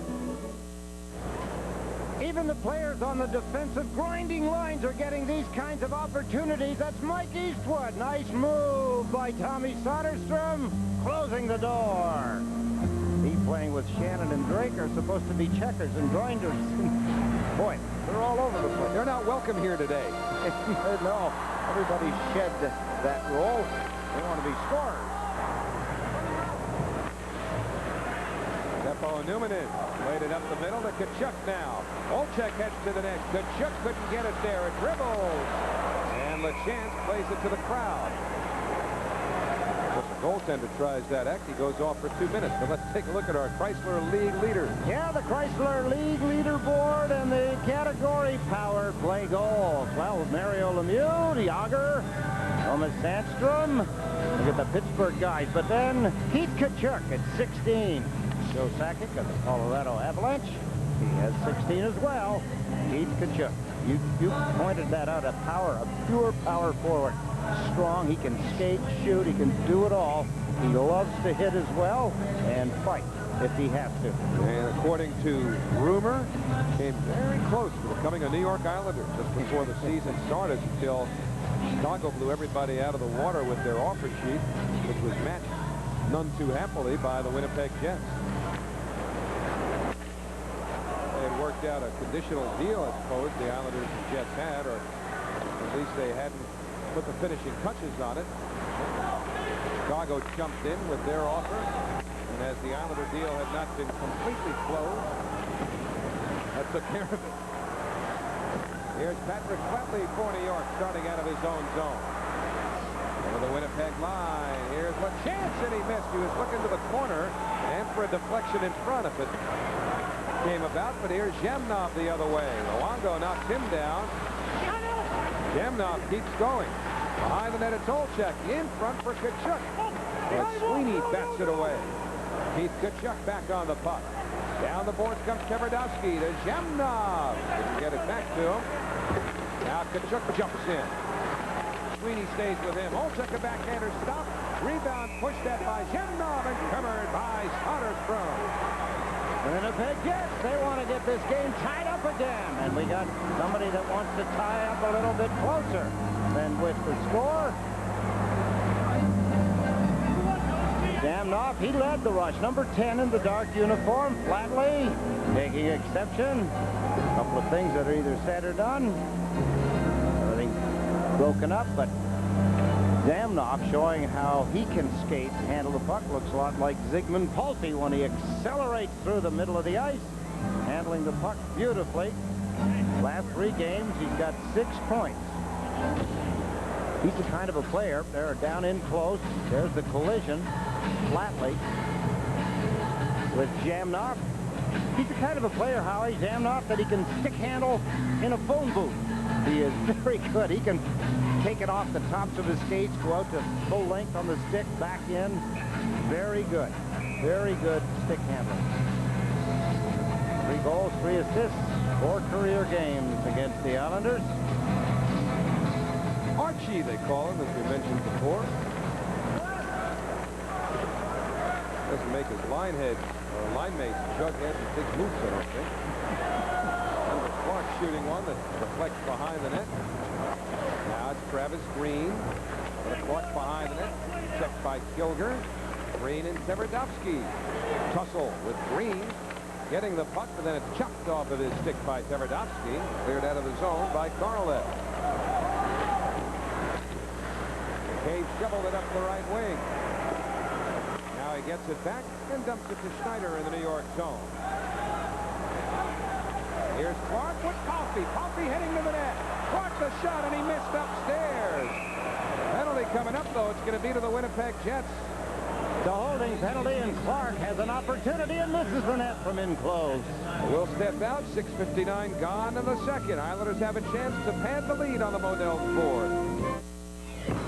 Face it, no other razor shaves closer or with more comfort than Gillette Sensor XL. Soft microfibs that protect your skin and individually spring-mounted twin blades that adjust to your face. No razor feels more comfortable during your shave or leaves your face smoother after. Gillette Sensor XL.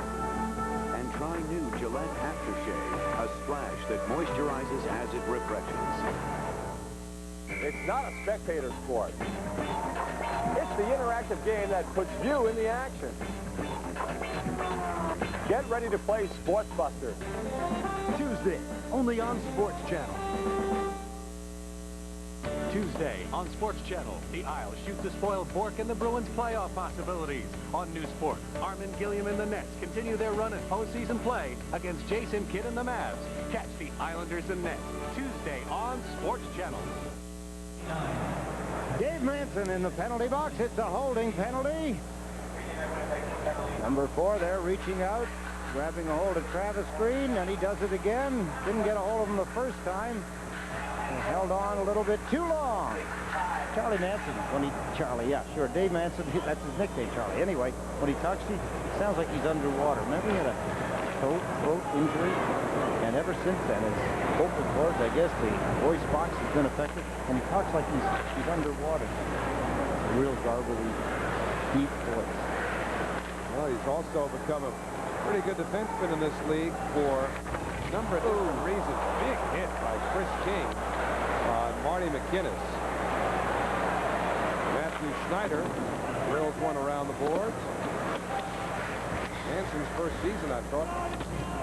Sigmund Coffey is taken down there, or at least people around the league thought, boy, this guy's going to be one of the better physical, yet offensive defensemen, and his game's quieted down a little bit over the years. Well, that happens as you get a little older, and there's a hard hit at the Islanders' end by Matt Schneider. That hit on Chris King, a little payback maybe. Minute 8 to go to the Islander power play, but this is Darren Turcotte, shorthanded, just missing a loose helmet. Lost to the man with the puck, Marty McInnes. And you see the time remaining on the Islander power play. 5-4 New York. In comes Seema. Pass doesn't reach Clark, but Wendell got it back from Turcotte. Wendell Clark being tugged at. Finally lost it. Igor Korolev bounces it out of the zone. Wendell Clark's been moving today. See that from his first shift. Seema to Bertuzzi in the corner. Now Bertuzzi works it back around. The cave. Bertuzzi challenged by Muni, but McCabe has it back. McCabe to Seema. He shoots, and it's stopped by Dominic Roussel. 12 seconds to go to the Islander power play. That centering pass at the stick of Turcotte. And comes into the Islander zone. That'll take care of the Islander man advantage. They did not get a shot through officially on Roussel. And here's Nicholas Anderson. Trying to get it to Bertuzzi. Broken up. Anderson again. Lost it on the stick check by McIver. And out comes Manson to Kachuk. Chemnov headed to the net. So's Manson. Kachuk couldn't get the pass across. Scott LaChance made the good play. Now Seamock for the Islanders with 10:41 to go in the second period. Islanders up 5-4. Anderson's pass misses Bertuzzi. And it's Archie Chemnov playing it in the Winnipeg zone. Miss Kachuk with a pass. And Darius Kasparaitis has it. Betty or Veronica? Which one did Archie like better? Here's Pilon over the red line. Bouncing it to the left side of Roussel. So we get a whistle. And a penalty coming up, I believe, to the Islanders here. Yeah, Bob Sweeney, a little interference in the offensive zone down low. And there's the signal by the referee. Crossed wrists. Sweeney a little upset. Mike Milbury doesn't look tickled pink either. Special welcome to our friends in the Sports Channel Islanders Kids Zone. We hope all the kids from the Ronald McDonald House and the Schneider Children's Hospital are enjoying today's game. Sports Channel Islanders Kids Zone distributes tickets to area charities for select Islanders home games. Welcome, kids. There's Chris King on Marty McGinnis. Whoa, got him in a bad spot, ran him into the boards, and then just a little bit later, payback time. Here comes Matt Schneider. Wham! Take that, Chris King. Ouch. Little give and go, and here's the penalty. Sweeney down, little pull on the right arm, puts himself in front, swings the defenseman around, and gets an interference penalty. So 5-4, the Islanders leading. Power play for Winnipeg. It's their third. They're 1 for 2 so far. Dave Manson and Oleg Tverdovsky patrol the points for Winnipeg. Turcotte up front with Mike Stapleton and Darren Shannon. Islanders have Palffy and Seamock as the forwards. Pilon and Kasparaitis the defense. First portion of the kill. Now it's Turcotte, number 89, checked by the stick of Seamock. Bouncing puck. Stapleton lost it to Kasparaitis. Stapleton has it back, however. Mike Stapleton doing some stick handling. Kasparaitis has lost his stick. Tverdovsky with a drive. That's blocked. Seamock on the backhander clears it down the ice. Sigmund Palffy gave his stick up to the defenseman Kasparaitis, and then he blocked the shot coming in from the point. And Kachuk accepts the pass offsides. He is pulled across the Islander blue line with minute 11 remaining on the Sweeney interference penalty. He's become the full package power forward, hasn't he? Has he ever? Massachusetts native. Take a look at that play I just described. Watch on the left side. There's Kasparaitis signaling. He doesn't have his stick yet. And as the play goes back there, Palffy gave him his. And then look at Palffy playing goaltender. Gives up the stick, scores 3 goals, and blocks. And blocks the shot. Yes, you want to have the defenseman when you're killing a penalty with the stick, because down low, it's more dangerous without the defenseman having a stick than it is the forward. Players can get in close to the net. They know you can't check it with the stick, so they can just play around with the puck in your feet if they like. Oh, Newman up the right side. Over the line. Newman tried to center. Anderson breaks it up. Nicholas Anderson with a steal in the clear. And we're under a minute to go on the Winnipeg power play. Now they've got the big boys up front. Chemnov, Kachuk, and Olczyk. McIver and Newman in on the points. Olczyk works it deep. Soderstrom fields it. Gave it away to Kachuk, though. Now Chemnov to McIver. Newman in to McIver. Chemnov couldn't hold it. But Kachuk takes it back. The long go on him. Kachuk plays it around to Newman with a half minute to go on the power play. Jets moving it around, looking for a good shot. Haven't had one here. Kachuk to Chemnov. Newman in. McIver, that must be about 15 passes on this sequence. Well, it looks pretty, Howie, but the Islanders are doing it right. They're keeping the puck in the perimeter. The shot deflected wide of the net. Now just 10 seconds remain to the power play. Flatley's got the puck, clears it all the way down. For all that pass work, the Jets did not get a shot on that power play. Here comes Sweeney out of the box. 8:09 to go in the second period. 5-4, the Islanders lead. Green couldn't hold the puck. Tverdovsky does for Winnipeg. off of Shannon. And so McCabe for the Islanders plays it off the glass. Manson tries to get it to her left. Finally moves it. Shut down all the way by Tverdovsky. Off a deflection, though. Play keeps moving. And Matthew Schneider guns it up the middle. That hit Manson's stick. And so Coffey challenges Manson. And Manson's pass winds up curling around the glass and into the crowd. So we'll step out. 7:35 remain to the second period. Things have quieted down in the second period. Islanders with the lead as you look at the Odell scoreboard. There's no fan like a hometown hockey fan, and there's no card like the official no annual fee NHL MasterCard. Call 1-800-780-6605 and apply for the only MasterCard with your favorite team's logo and no annual fee, plus exclusive cardholder benefits. So take your shot and with a credit card made just for hockey fans like you, the no annual fee NHL MasterCard. Call 1-800-780-6605 now to get your exclusive National Hockey League MasterCard. Sports Channel in March. The action is non-stop. Follow Dallas Green's young Mets at spring training with live game coverage from Florida. The Nets collide with the NBA's best. Jordan's Bulls, Robinson's Spurs, Mutombo and the Nuggets, and more. The Devils and Islanders shoot the game ground in the standings in 22 big games. Big East rivals jam it out as March Madness approaches. Coming April 1st, Mets opening day from Shea. It's all coming your way only on Sports Channel.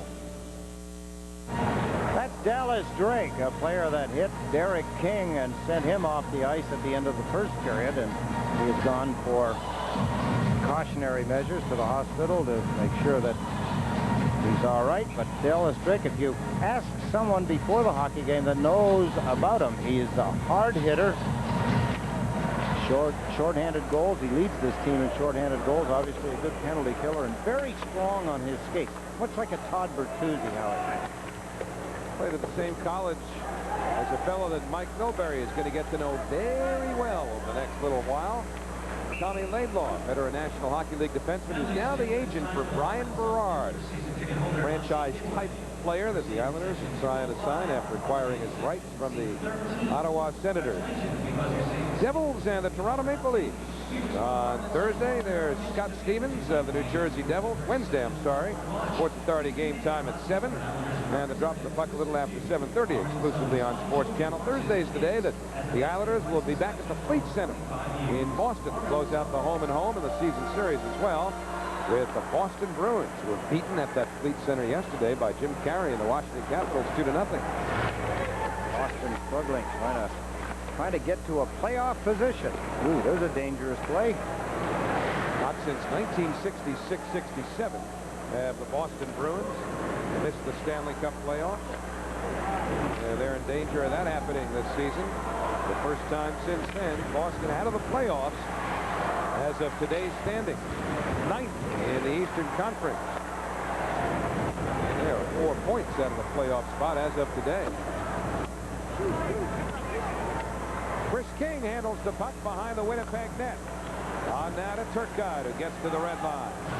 And Darren Turcotte throws it deep. It's off on a change with 6.5 to go in the second period. Bertuzzi checked in center by Numanen. Straka and Numanen come together. Martin Straka brings it in. Cole Cup draws a pair of players towards him. Now the puck in the corner. Bertuzzi tried to kick it in front, couldn't get it there. And out comes Kepler Numanen for Zhemnov. Alexei Zhemnov over the line, works on Kasparaitis, sprays some ice, fires one. That's blocked like it hit Eddie Olczyk. And now Kasparaitis clears it out of the zone. Good hit on Finley. And the Islanders back to the attack. Kasparaitis plays it deep, and now the Islanders spill some fresh troops over the boards. Oh, hello, Numanen. Oh, Numanen to Tkachuk. Batted off his skate. And Finley lifts it into the air. Knocked down by Sweeney. And things have quieted down. You can tell because the crowd's trying to get back into it. Well, 21 minutes and 20 seconds of this hockey game, there were 9 goals scored. Since then, there haven't been any. That's about 16 minutes. Islanders have not had a shot since the second period started. And remember, there was a 36-second addendum, if you will, to this period, which represented the tail end of the first period, necessitated by the injury and the attention given to Derek King. So now 5 minutes remain in the second period. And the Islanders have not yet had a shot on goal in the second period. Well, when you think about it, Winnipeg have only had 3, Howie. It was 11-8, the shots on goal at the end of the... How do you say that? They had 8. The Islanders must have had 4. They have 4 shots in the last 36 seconds. Here's Dave Manson with a shot, and that one goes wide to the left of Soderstrom. Wendell Clark and Shannon after the puck. Shannon in the corner. Out to the point. Beauty's drive. Stick save by Soderstrom. And a pull down of LeChance will result in a power play opportunity for the Islanders. So when we come back, the Islanders will have the man advantage. They have a goal advantage as you stare at the Model scoreboard. Don't you just love hockey? What's not to love? You get the wicked slap shots, the bone-jarring hits, the phenomenal saves. And don't forget the ice. Bud Ice and 96-calorie Bud Ice Light, the official beer sponsors of the NHL. So grab a bottle of Bud Ice, or if you prefer, try it from a cup. Weeknights on the Discovery Channel. How fast can you move? How far can you go? 5 nights all week. How do you feel about crowds? Every weeknight all week. Pick up the pace, run with a pack, and join the herd. Follow footprints and see where they lead. Get vicious. It's survival on the move. Nomads of nature on Wild Discovery. Every weeknight at 8 Eastern and Pacific on the Discovery Channel. Explore your world. Explore.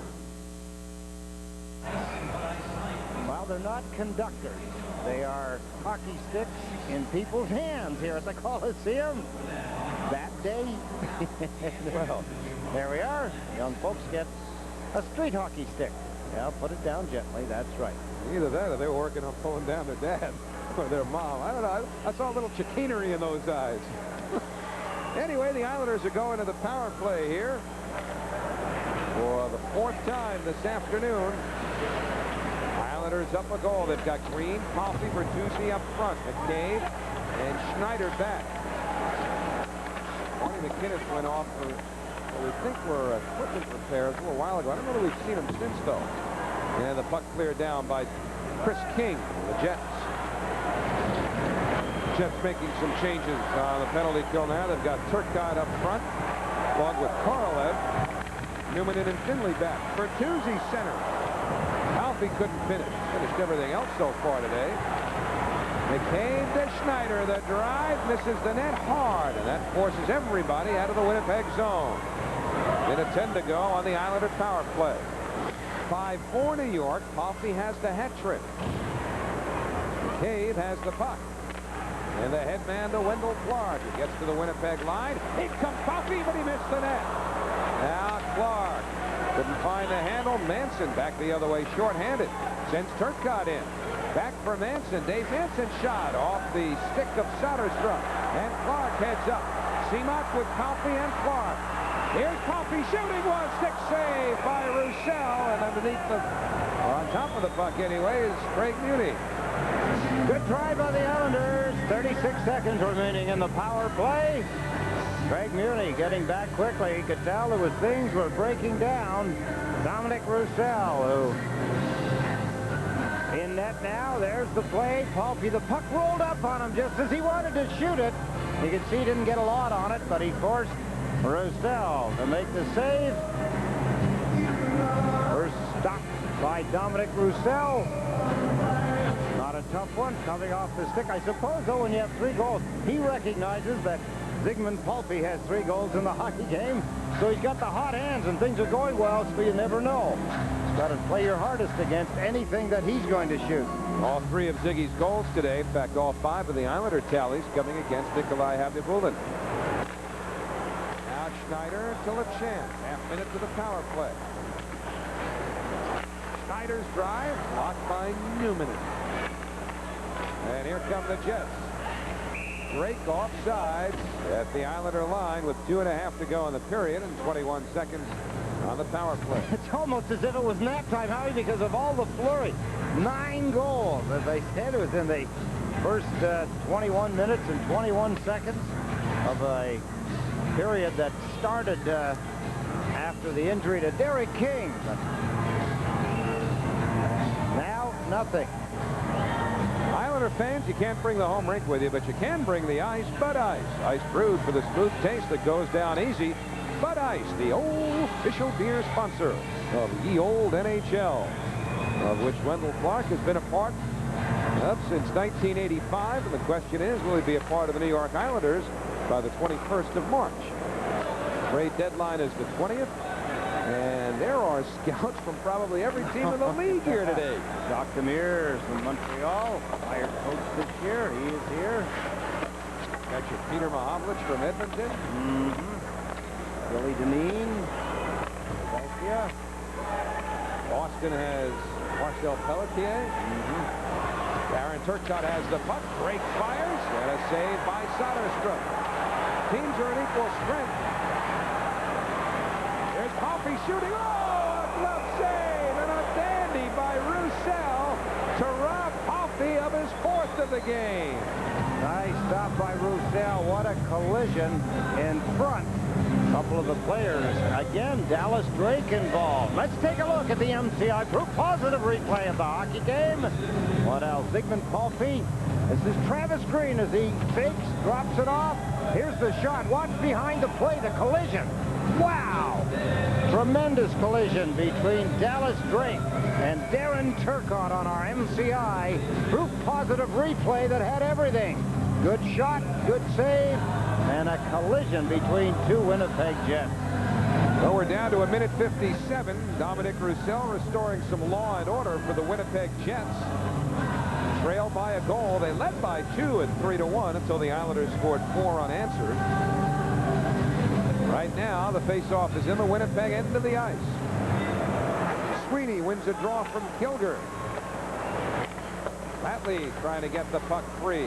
Got it from Sweeney. Sets up Dalgarno. Quick shot, stick save. Rebound Dalgarno. And Roussel stopped Brad Dalgarno twice. Keep the Islander lead at 5-4. Let's venture downstairs. Visit the offices of Stanley I. Fischler. Howie, with all the talk about a possible trade of Wendell Clark, I've talked to several players. They don't want to see Wendell traded.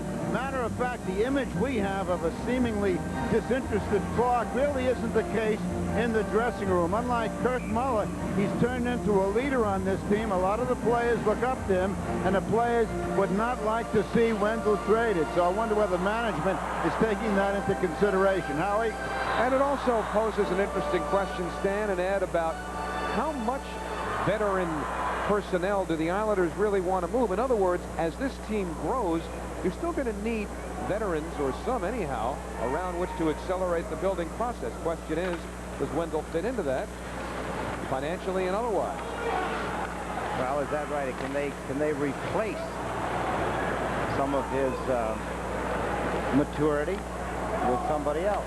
Is it yeah, I'd have to figure on trading for somebody that's going to fill some of that. Oh, well, they still have Flatley here. They've got Sweeney here. Are they going to be parts of this as well? Eddie Olczyk throws one at the net. It's stopped by Soderstrom. And he gets the whistle from referee Stephen Walken. I guess, you know, the interesting thing, too, Ed, and this will play out more over the summer, I'm sure, than it will between now and March 20th, is that whether Wendell Clark is around the Islanders or not next year, more so than this season, next year's Islanders will really have the stamp of Mike Milbury. He's going to go out and get what he construes as his guys, his team for next year. Well, that's true. You've got to build a nucleus first, and he's trying to do that with players that are relatively the same age. I mean, that would be one of the fits that a player like Tkachuk would have made into this organization, because he's young. He's about the same age as the Paulpies and the Greens and so on. You have to have that 5 or 6 players plus goaltender that are the players you build the team around, and you need the supporting cast to be right. The chemistry has to be right for the role players. Draw to the left of Soderstrom, controlled by the Islanders. Kasparaitis flings it around the boards. Held in by Jamnov. That shot didn't connect, although Kachuk and Kasparaitis spun each other around, and a penalty's coming up. Eddie Olchuk just took a pop in the nose, I believe, from Rich Pilon. Kachuk, I'm thinking, is going to get the penalty here unless there's something else. I think there's another penalty coming behind it, Howie. He's got Kachuk, and then he pointed behind the net, where Rich Pilon had taken a shot at Eddie Olchuk. So I think the Islanders are going to get a penalty. Rich Pilon, Kachuk for Winnipeg. Rich Pilon's name has surfaced lately. When we were in Detroit, there were all kinds of stories about how the Red Wings apparently had interest in Rich Pilon. Now let's take a look at what happened to necessitate the whistles. Keith Kachuk. Now watch him, number 7. There's the play down low. Kasparaitis, you see him reach out, grab a hold, and then shove Kasparaitis down. Then in behind the net, right where the L and Modell's, you see Rich Pilon taking a poke at Eddie Olchuk. Roughing the call on Pilon, holding on Kachuk at 18:55. So we'll see a 4-on-4 sequence, which is always fun because it opens the ice up, gives the speed players a chance to shine. And the Islanders have Travis Green and Zygmunt Palffy as their forwards, with Brian McCabe and Matthew Schneider back. Turcotte, Drake, forwards for Winnipeg. Numminen and Finley are the defense. Final minute of the second period. Matthew Schneider holding on behind the Islander net. Gives it to McCabe. Islanders up 5-4. Drake in forechecking. Brian McCabe moves it to Palffy. Now the cross-ice pass to Green. Travis Green couldn't get it through the check of Numminen. Is that long cross-ice pass more acceptable in the 4-on-4 because it's got a better chance of getting across? Well, you have to know who's around the puck when you let it go across there, Harry. And that was aimed to be a saucer play, one of those long, lobbing, flat passes that come down and lands on the ice flat. So it's acceptable by the Islander, in this case, Travis Green. Here's McCabe, the drive right into the breadbasket. Dominic Roussel, who holds on. The danger of that pass is, of course, if it's intercepted. The fact that it was lobbed about 12 feet in the air, you know it's not going to be intercepted because, one, if you knock it down with a high stick, whistle dead. The other is that you're just not long enough or tall enough to get up there and get it with your hand. So that pass, really not a dangerous one. Watch how he lifts the stick. You see where the stick went? If we had another chance, that's it off the glass, too, as well. You can tell when a player lets the pass go, even if you don't see the puck. Just the position of the stick when the pass is being delivered. It's up high. In other words, when the pass is being made, the puck is sticking to the stick. The longer you keep the puck on the stick, the higher the puck is going to rise. And that's for close-in shots and quick shots, as well as those long lobs that you just saw. Off the face-off, Matthew Schneider for the Islanders. Wrists one at the flat screen, knocked down, pokes out of it, goes wide. 3 seconds to go in the period. And Brian McCabe falls down on top of the puck as the period comes to a close in conventional fashion, as opposed to the way the first stanza ended. The Islanders send Dominic Roussel into the Winnipeg Jets room, having not allowed a goal, but the Islanders still lead in the game as Roussel replaced Nikolai Habibulin after the Jets' starting goaltender gave up 5, and the Islanders lead 5-4 at the end of 2 periods, and a second period that really kind of quieted down. Yellow. I guess we've lost Eddie Mike there, but trust us, he'll have it back in no time. Matt Loughlin standing by at our Sports Authority Game Time Studios. Matt. Howie, Dominic Roussel in relief this afternoon. 5-4 Isles over the Jets. A very strange game. Lots of scoring early on, not so much later on. Here's the shots on goal. 10-6 for the Jets in the second period. For a while, the Isles didn't get much. 18-18 so far. Keith Kachuk, my guest, who is really emerging as one of the top 3 or 4 players in the league right now. And a strange game, 2 periods. What do you make of it? Well, you know, I think we got a little too comfortable out there when we got a 3-1 lead, and you know, they took it to us after that, and you know, we had them. We just got to keep going, and we should have put them away in the first period. I'll tell you what you learned in the second period, that you guys got a real good goalie in Dominic Roussel. Yeah, I mean, you know, unfortunately, a lot of goals on Nicky, but that wasn't his fault. And Dominic came in, made some big saves, and just kept us in the game so far. We got to come out and get a couple goals and get a spark or something. So next season, the Winnipeg Jets become the Phoenix something or others, and I hear it's between Scorpions and Coyotes. What would you rather be, a Phoenix Scorpion or a Phoenix Coyote? If you had a choice, what would you? I don't know. I guess Scorpions would be, I think, would be a better name. It would be novel, anyhow. Yeah, it'd be nice. Now, are the guys concerned, thinking about the move, or is it we'll wait until it happens? Oh, no, I don't think so. I mean, we know the situation. We're definitely leaving. We just got to make the best of it this year in Winnipeg and make the playoffs. And you know, we haven't been in the playoffs for a couple of years, so we got to forget about everything else and worry about ourselves and getting to the playoffs. Who won the deal, you guys or the guys out in California, the Solani deal? Well, I don't know if you can say who won the deal. I mean, you cannot replace Timo Solani. He's been great for the city. He put Winnipeg on the map. But we also get two young players in Oleg and Chad, and they got a bright future ahead of them. So we're looking forward to it. Well, he may have put Winnipeg on the map, but you've certainly solidified its place the way you've been playing. How close do you feel you are to fulfilling your potential? Well, I don't know. I mean, I'm still 23 years old, so hopefully I can get better each year in each game, basically, and I hopefully can do a lot more. I mean, I'm playing with two good guys, Alex Zanoff and Eddie Olchek, and they're making me a better player. Your buddies with Scotty LaChance from old college days, you chat with them before the game? Yeah, we chatted before the game, and we're chatting during the game. But no, it's nice to see Scott. I haven't seen him in a while, and I'd like to have him on my team, I'll tell you that. I'd like to have you on my team, to tell you the truth. One of the greats, Keith Kachuk. We'll have more right after this break.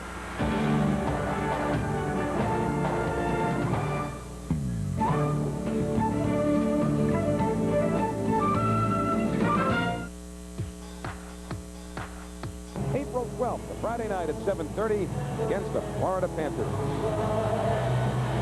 Florida Panthers having a little problem as the first time this season that they have struggled only on a minor basis, but they are. But Zygmunt Palffy, he is not struggling in this hockey game or this season. Back at 17:08, he got his first goal, and he got his third one at 19:55. And he had a couple of other chances besides that one, Howie. So Zygmunt Palffy, an exciting player, just dances on his skates. I call him Zigzag. He laughs at me every time. Well, that's what Mike Milbury was saying a ways back. In fact, at the beginning of the season, he'd vacillate between using Palffy as a left wing or a right wing, and finally decided, what's the difference? He's all over the place anyway, so why bother? That's right. It's a kind of a player you've got to learn to play with, and it's not that difficult. Just give him the puck and let him go. Oh, hello, Numminen.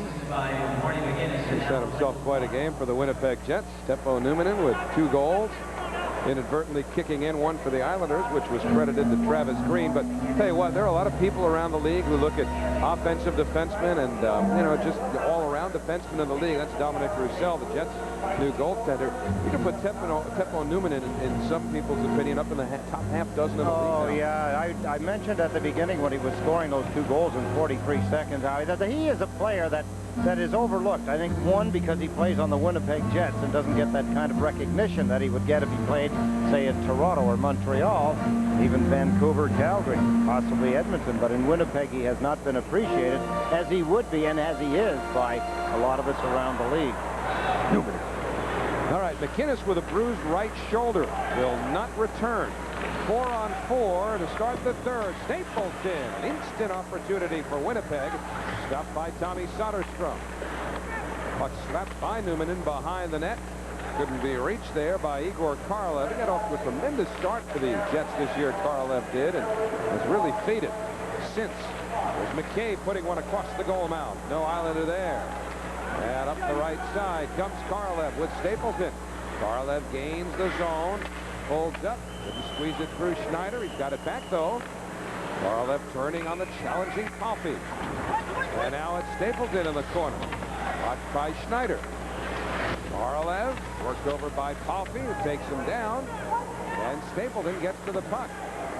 Here's McIver throwing it down low. Schneider picks it off. I wonder if McIver might have lost his concentration. Kind of got caught in between because Korolev was all alone to the left of the net. Looked like he thought about it, saw the Islander player, and in the midst of changing his mind, he let it go anyway, which is what generally happens. Craig Muni for Winnipeg. Up ahead, McIver. Couldn't get it through Flatley, and the Islanders come back the other way. 5-on-5 now. Flatley shakes off Muni. Drops it off, but Dal Garno missed the net. Feed by Patrick Flatley. Ahead comes Eddie Olczyk over the Islander line. Olczyk to Tkachuk. Keith Tkachuk shoots. He hit the goal post. The crossbar, in fact. Great move again by Tkachuk. And he went upstairs, but hit the iron. Boy, for a big guy, he's got some real fancy, quick moves, doesn't he? Well, he just got a tremendous talent. He's flexible, he's quick, he's strong. He's the entire package when you talk about power forwards in the National Hockey League. Keith Tkachuk on his 5th National Hockey League season. Here's Eastwood. Sliding it behind the net.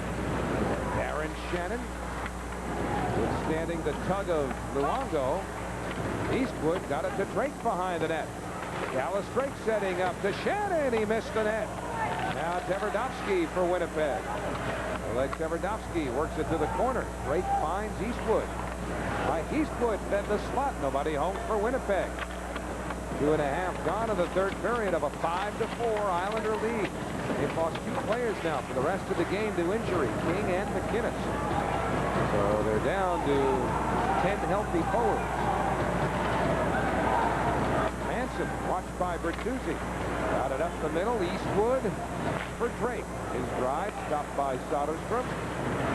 And the pass misses Bertuzzi. Carries all the way down, although cleaned by the linesman Pierre Rasico that it deflected on the way through. That's why there's no icing. Stapleton with a dump in. Charging hard was King, but it's gobbled up by Soderstrom. We'll step out as you look at Chris King of the Winnipeg Jets. His team trail the Islanders by a goal on the Modell scoreboard.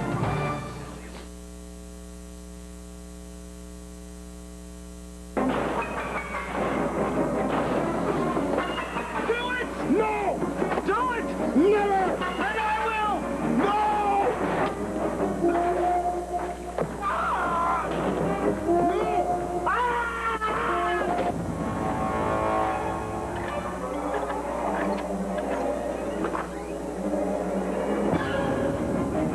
Drink Bud Ice. But beware the penguins. Some credit card companies promise you'll get a lot of mileage out of their cards. But at Discover Card, we offer something you can really use. The Cashback Bonus Award. In fact, we've given our card members over $500 million already. And the more you use your card, the more you get back. So the next time you travel, put more than just miles under your belt.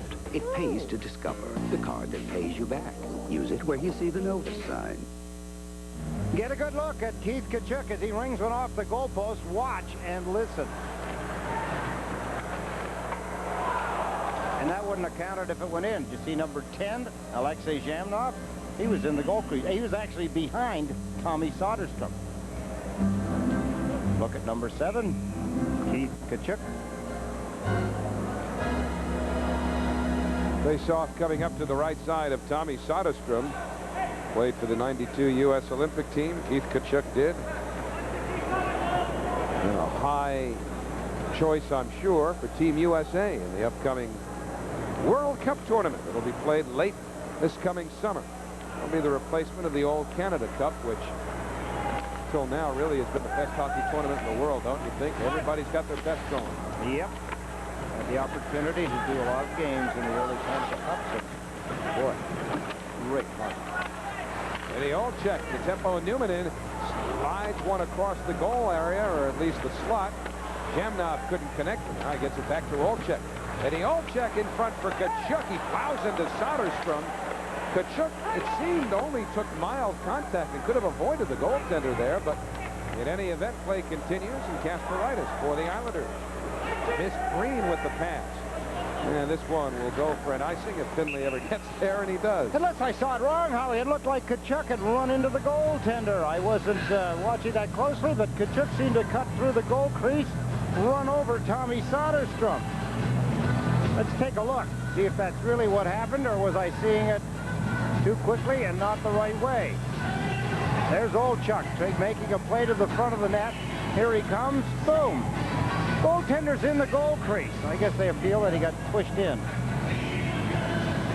Oh, anyway, no penalty. Tommy Soderstrom unaffected by it all. Keith Tkachuk sitting on the bench could care less.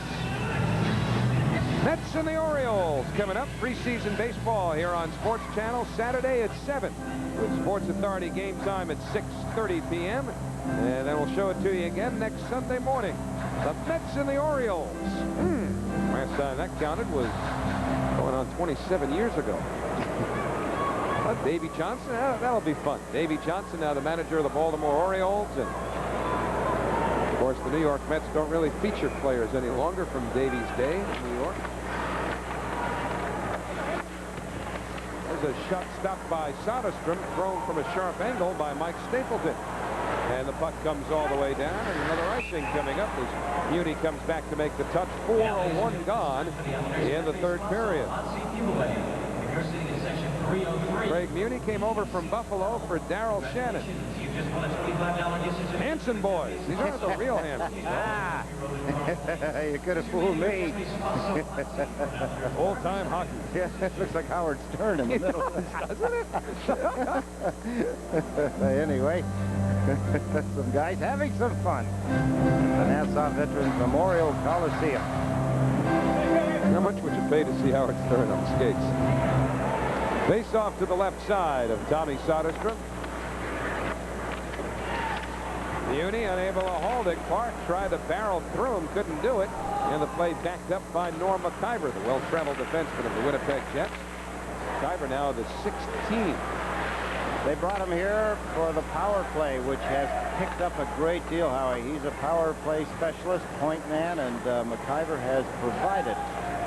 Didn't need him in Pittsburgh. Power play. Penguins power play has been ranked first overall in the league almost all season long. Right now they're down around 26.6%. Well, that's not around, that's an exact number. They were flirting for a while with the 30% mark, which people were saying at the time was just about impossible these days. And they're proving to be right, despite the prolific goal scorers. Really offensive magicians on that Penguins power play. Did your Bruin team get up around 30% one year? Wendell Clark right now is off hurting on the bench, Howie. Somebody hit him from behind, and I'm not sure whether it's his back, his leg, but he bent over and went off the ice. Ed Taberski standing just off behind him. There's Wendell Clark on the bench. Couldn't tell what it was that bothered him. He's getting up, moving around, so there's a good sign, but seemed to get hit from the side a little behind, right there. No, that was an elbow. Chris King, I think, got an elbow into his ribs. That could have been the wind knocked out of Wendell Clark, and only hope. There's the contact. You see King's left arm go up. It wasn't high, but it's that sharp elbow in under your arm into the rib cage. That'll knock the wind out of you. I hope that that's all it is. Yeah, you see we're going, whew, sucking air. That's generally the wind trying to get it back. I shouldn't laugh. It's an awful feeling. 5 minutes gone in the third. Now the shot, they score! Keith Tkachuk was in front, and it looked to be a Tkachuk deflection that has tied the game at 5. Islanders haven't had a shot on goal in this period, and we've played a little over 5 minutes. 5 minutes and 3 seconds to be exact. And Winnipeg playing in the Islanders' end of the ice. Make it pay off. Tying it at 5-5. There's the face-off. Clean draw to the point position. Shoveled to the front of the net. Deflected. And then between the knees of Tommy Soderstrom, Neverdowski had shot from the point position. And it's a tie hockey game. Well, the Islanders have trailed by 2, led by 2, and now we're all even at 5. Just a touch under 5 or over 5 minutes gone in the third period here at the Nassau Coliseum. Pilon gives it away behind the net. Olczyk is unable to stuff it by. Now Keith Tkachuk, number 7 for Winnipeg, taken down, works it around the boards. Olczyk trying to get it away from Flatley, but Flatley's got it. Now he's spun around by Eddie Olczyk, who gets the puck again. Kasparaitis Works it around the boards. It is credited to Keith Tkachuk on the deflection of the Zhemnov shot. And that ties the game at 5. Here's Dalgarno, unable to get through the check of Manson.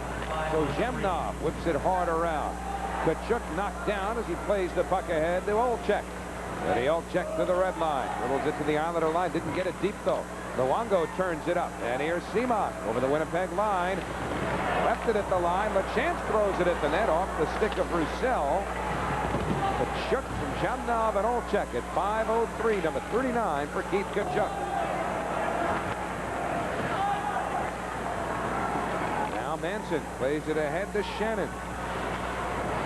And it's Shannon tucking it behind the Islander cage. LaChance. Down for Anderson. Nicholas Anderson finds Bertuzzi moving through center. Todd Bertuzzi over the Winnipeg line. Going wide on Drake. Gets free. Bertuzzi. Drake draping him. Again tries to swing it in front.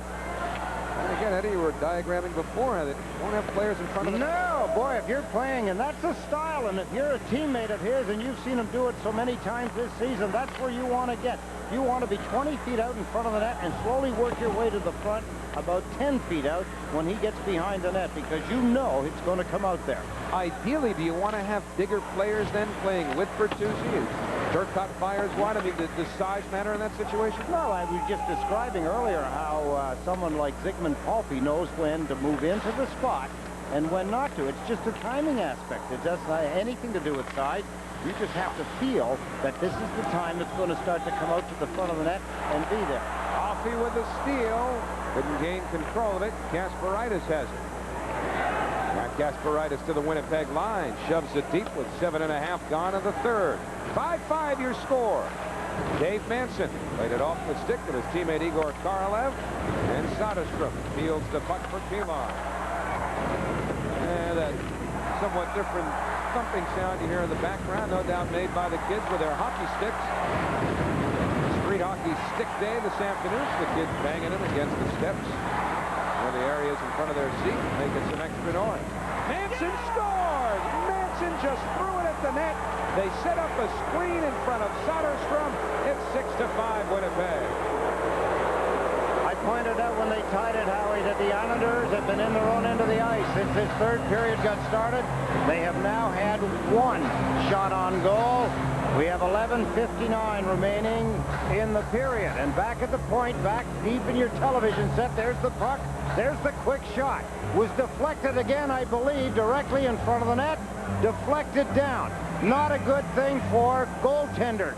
There's the puck as it comes in. Was it deflected? I think so. It could have been Zhemnov who deflected it, number 10, as you see him turning. Or was it Manson? Was it his shot losing speed that had it dropping down? There's the play.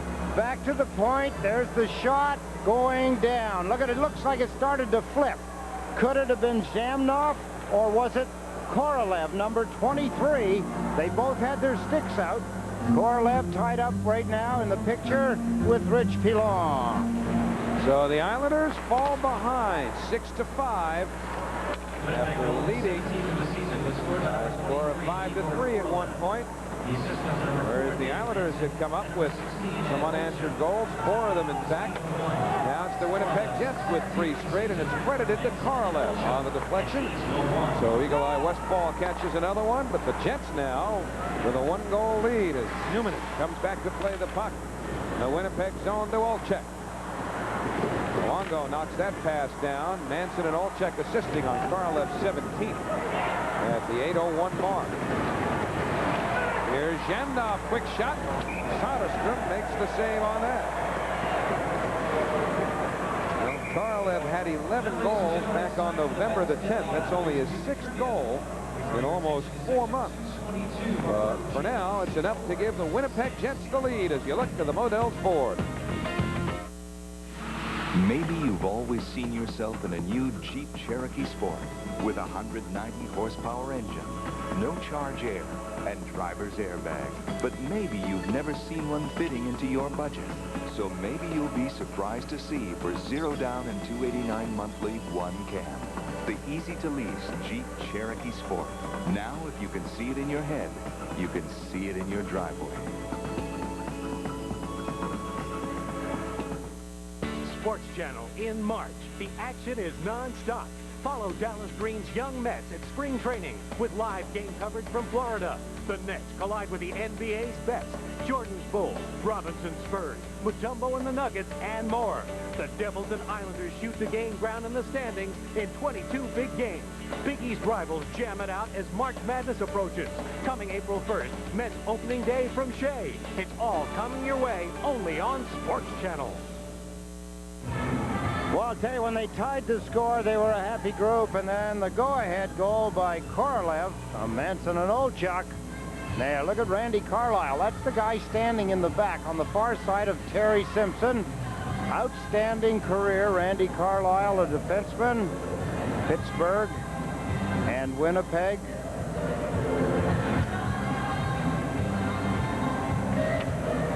Jets control the draw. Jeff Finley throws it at the net. One missed Eastwood, then he backhands one towards Soderstrom, who's forced to cover up with 11:09 to go. And again, Ed, we harp on a very old theme, weak third periods by the New York Islanders. Lack of confidence, Howie. That's in their psychic now, that they were trying to protect something. And the natural way of protecting it is to draw back and defend it. And that's not the proper way, but that's what the psyche tells you. Be tough in your own end. That's the best defense is still, that old cliche, is a good offense, and you've got to take it to the other team. That's how the Islanders were able to get 5 goals in this game. 10:54 to go now in the third period. Scott LaChance, Chris Luongo form the Islander back line. Luongo carries the puck. Clark, Palffy, Green, the forwards. Wendell Clark back out on the ice, so it was the wind knocked out of him. And Marty McKinnon started the game on this line. He's gone for the game with a bruised shoulder. Derek King is out for the game after being whacked in the head, taken to North Shore University Hospital, albeit in a conscious and alert state, thankfully. Luongo for the Islanders, up to Clark. Now Wendell Clark plays it softly across the ice, intercepted by Turcotte. Aaron Turcotte knocked down, following is King. That shot stopped by Soderstrom. Chris King with it again. It pinballs in front, but Green works it ahead to Clark. 4 Jets back. Clark veers to the boards. Nowhere to leave it. And so the Jets get it back into the Islanders' zone. Islanders changing now with under 10 minutes left in the third. Ryan McCabe for New York to Schneider. And it's Matthew Schneider starting up ice. Dominic Roussel, the goaltender, is not allowed one, but he's going to take a penalty there, will he not? Did that one not get across unimpeded? According to the referee, pointing over his head, he says to the penalty box. Well, of course, the goaltender doesn't go to the box, but it's a signal the same. It's a penalty for delaying the game. It's okay for a defenseman or a forward to do that, but not the goaltender, so the Islanders will have a chance to tie the game on the power play. And then after today, the Islanders look ahead to a home-and-home series with the Boston Bruins. Can the Bruins obviously or actually miss the playoffs? Not in many of our lifetimes has it happened. Tuesday and Thursday, the home-and-home. It starts here at the Coliseum. Sports Authority game time at 7. Drop of the puck at 7:30. They'll do it all over again on Thursday at the Fleet Center. Don't forget, after the game on Tuesday, Sports Busters, a brand new edition at 11 p.m. The new interactive sports trivia game show on Sports Channel. Tune in for details. Find out how you can play from home. Catch Sports Busters Tuesday at 11 on Sports Channel. Well, the fans, the young fans here, some of the even younger, trying to get some life pumped into this Islander team, are trailing the Jets by 1 half a period. Still remaining to play. There they are, some of the youngsters. Delay of the game. The Islanders going to a power play. Dominic Roussel. If the puck touches the glass and goes over, then it's not a penalty. But if it goes straight up. I like your idea, Howie, that if the goaltender's going to get a penalty for it, so should forwards and defensemen. Yeah, or else take it out of the book altogether. I couldn't agree with you more. I just think it's a dumb rule. Anyway, the puck's sent all the way down, and now the Islanders will start from their own zone on this power play. Schneider and LaChance are the point people. Seamock, Straka, Bertuzzi the forward. And it's Schneider blasting it hard around. Bertuzzi bump, but LaChance follows. Straka worked it off the boards. LaChance really in up the boards. Now Straka's got it in the corner.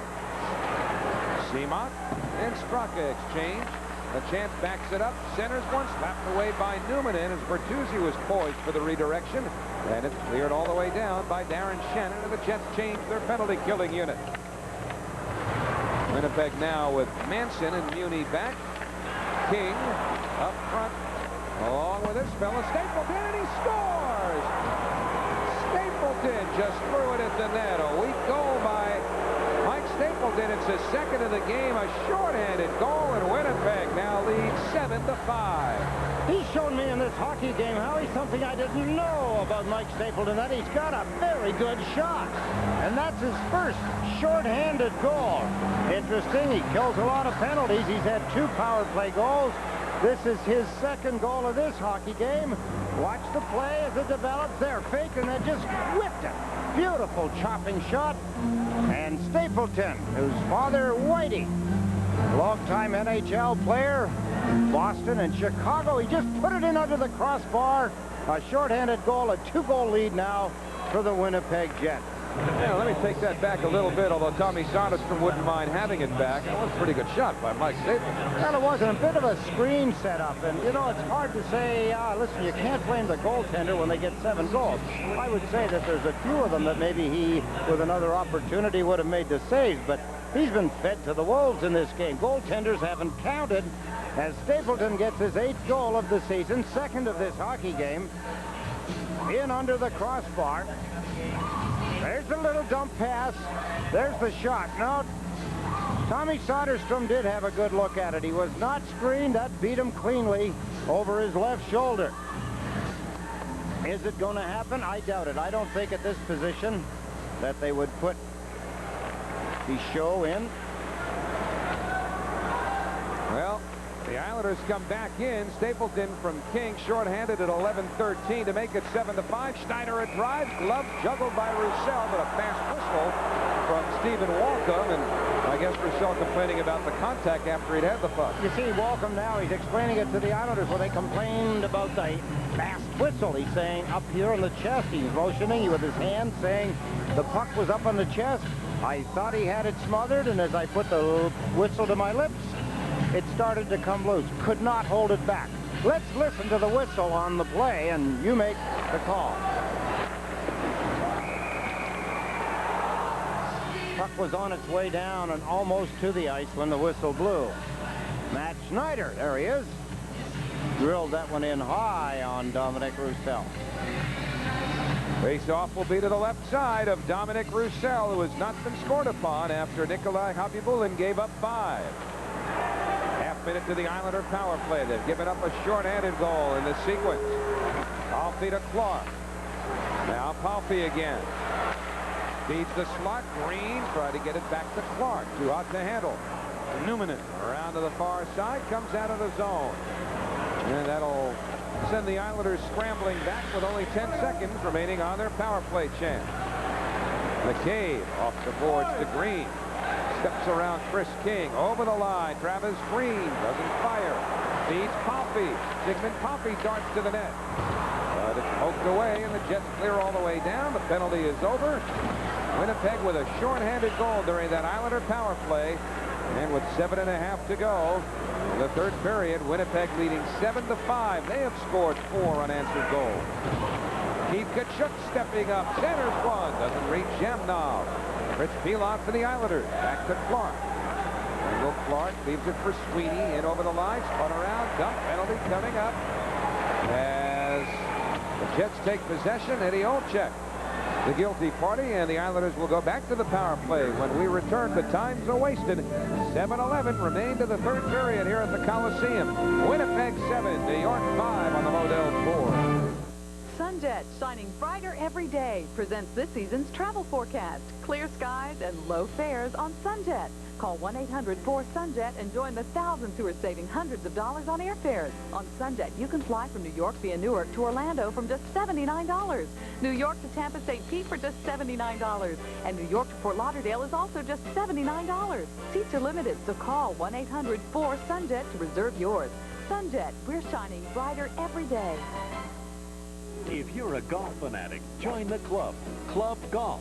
Every week, you can tour the world's finest golf resorts, preview new equipment, and get tips that will improve your game. Sports Channel Club Golf, every Saturday and Monday. Wednesday, outspoken NFL legend Jim Brown rips some of today's superstar athletes on Sports Interview. Later, Jacques Lemaire's Devils look to improve their playoff picture against the Maple Leafs. Catch Jim Brown and the Devils Wednesday on Sports Channel. We know him as Eddie O. Bob Sweeney is the guy in the white, number 20 for the Islanders, and loop-de-loop. Triple toe loop, they both go down. Anyway, penalty to Eddie O. Islanders 2 for 5 on the power play. They've had 6 shots and almost a must situation. Well, it is a must situation. You've got to score here if you hope to have any chance of pulling points out of this hockey game. Matthew Schneider straight away. The drive tipped wide. Now Clark around to Palfy. To Green, quick shot. That's blocked. And it's spun around by Newman. And LaChance took a hit. Clark's got the puck. Clark with Green in front beats Palfy in the corner. Clark again. Didn't get it back to the point unimpeded, but LaChance finds it anyway, and now it's Green. Travis Green looking for a play along the boards. LaChance to Schneider. Pressure up high. So LaChance feeds Green in the circle. They're playing catch. Now it's Schneider. Fans are real antsy. Palfy along the boards. Fans are getting antsier. Schneider's drive is blocked. And now it's cleared by Stapleton. 6:10 to go in the third. Minute remaining on the power play for the Islanders. Schneider wheeling through center. Fires it hard around. That's a water bottle on the ice. Seamock centers one. It didn't reach Clark. And Shannon blasts it off the boards and all the way down the ice.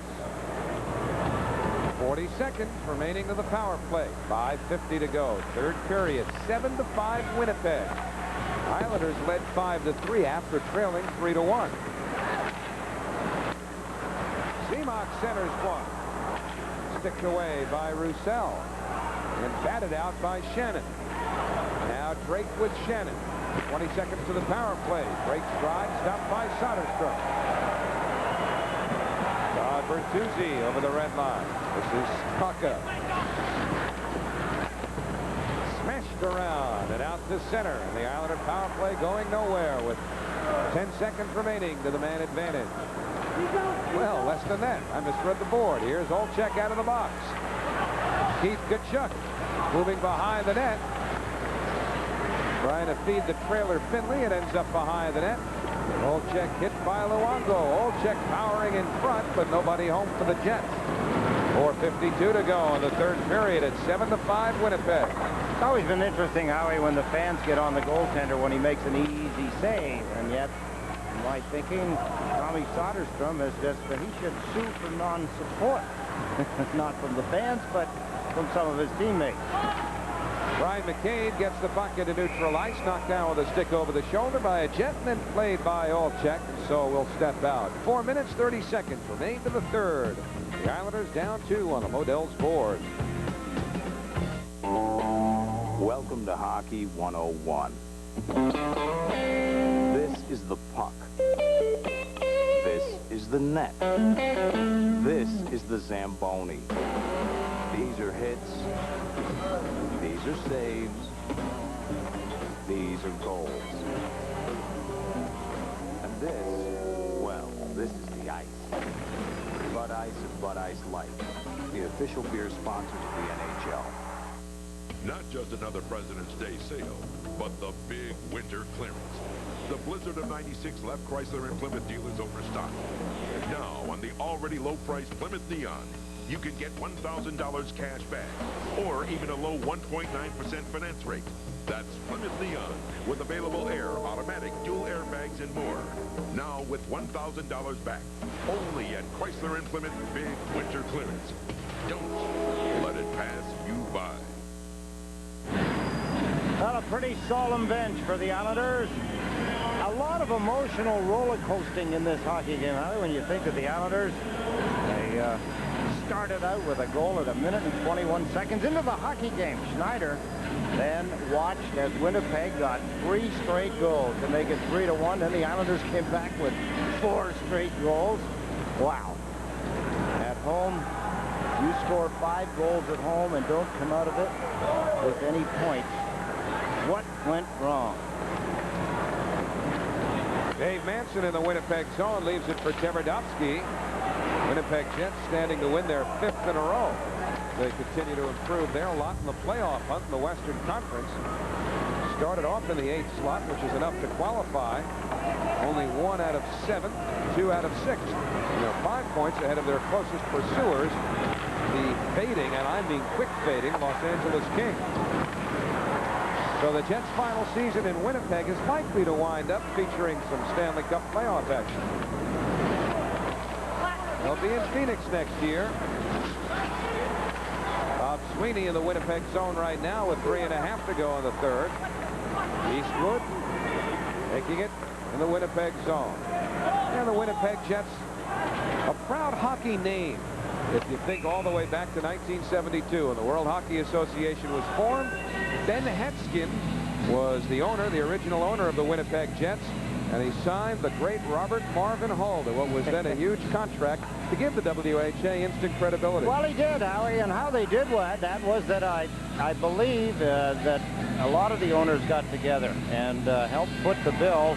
That was the first $1 million hockey player contract was Robert Hull, and things started to really gel then, and Winnipeg Avco Cup winners a couple of times. That was the cup symbolic of the championship of the World Hockey Association.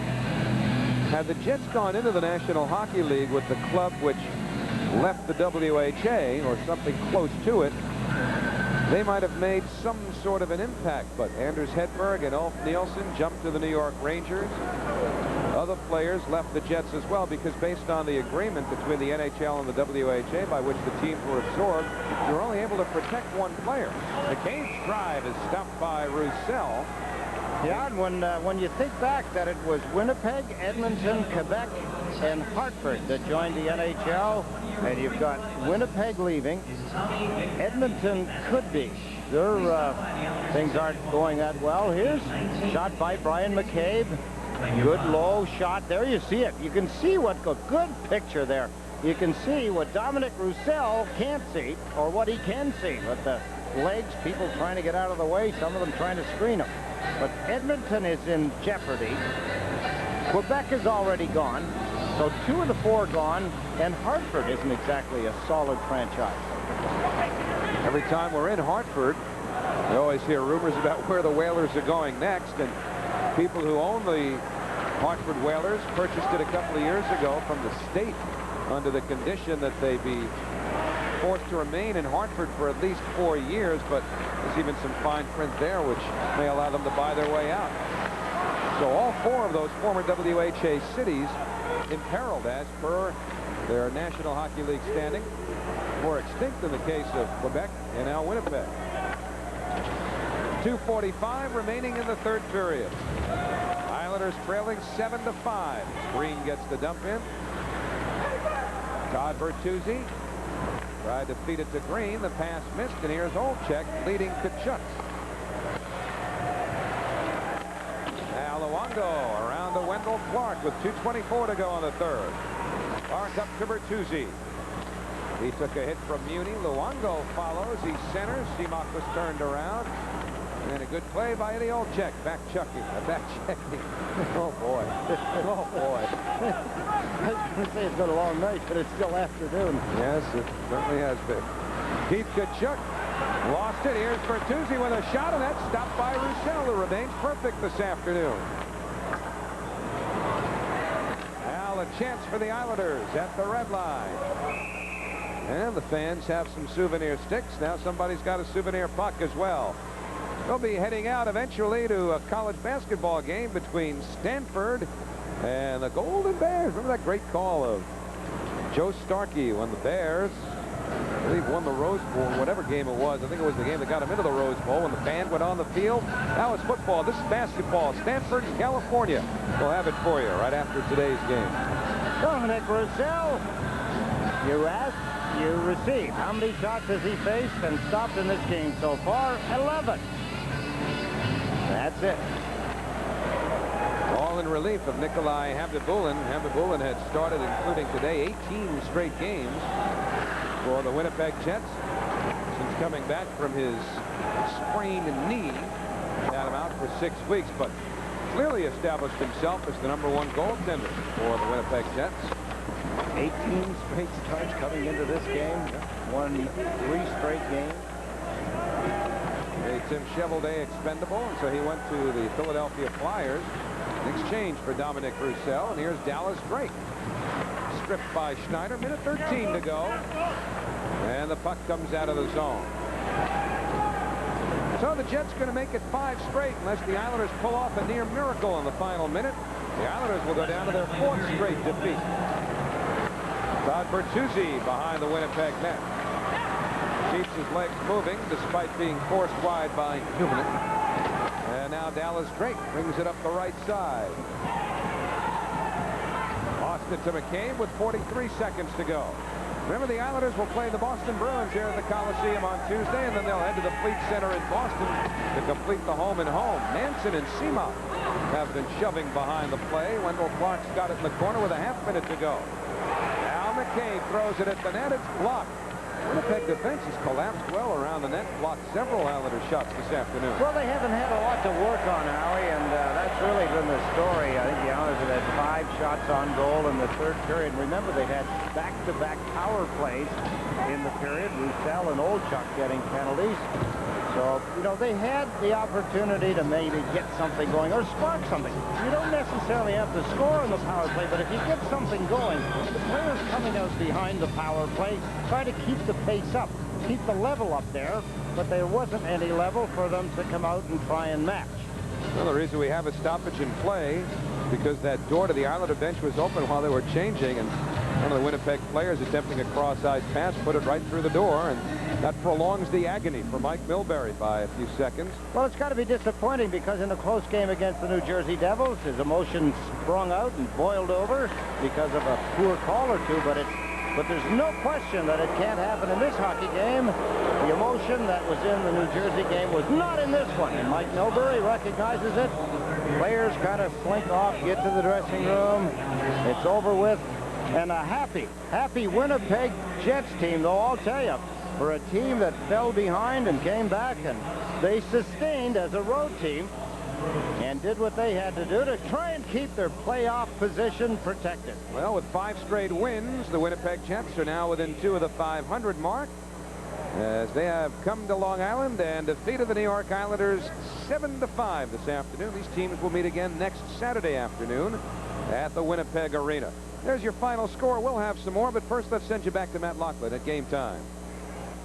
How yesterday afternoon, Jim Carey shut out Boston. This afternoon, he's between the pipes looking to stone Philadelphia as Washington plays host to the Flyers, and the Cats hold a 3rd period 3-0 lead. We'll have the highlights later on the post-game show, but right now we're going to take a break. Winnipeg scores 4 unanswered goals. They rallied to defeat the Islanders this afternoon 7-5.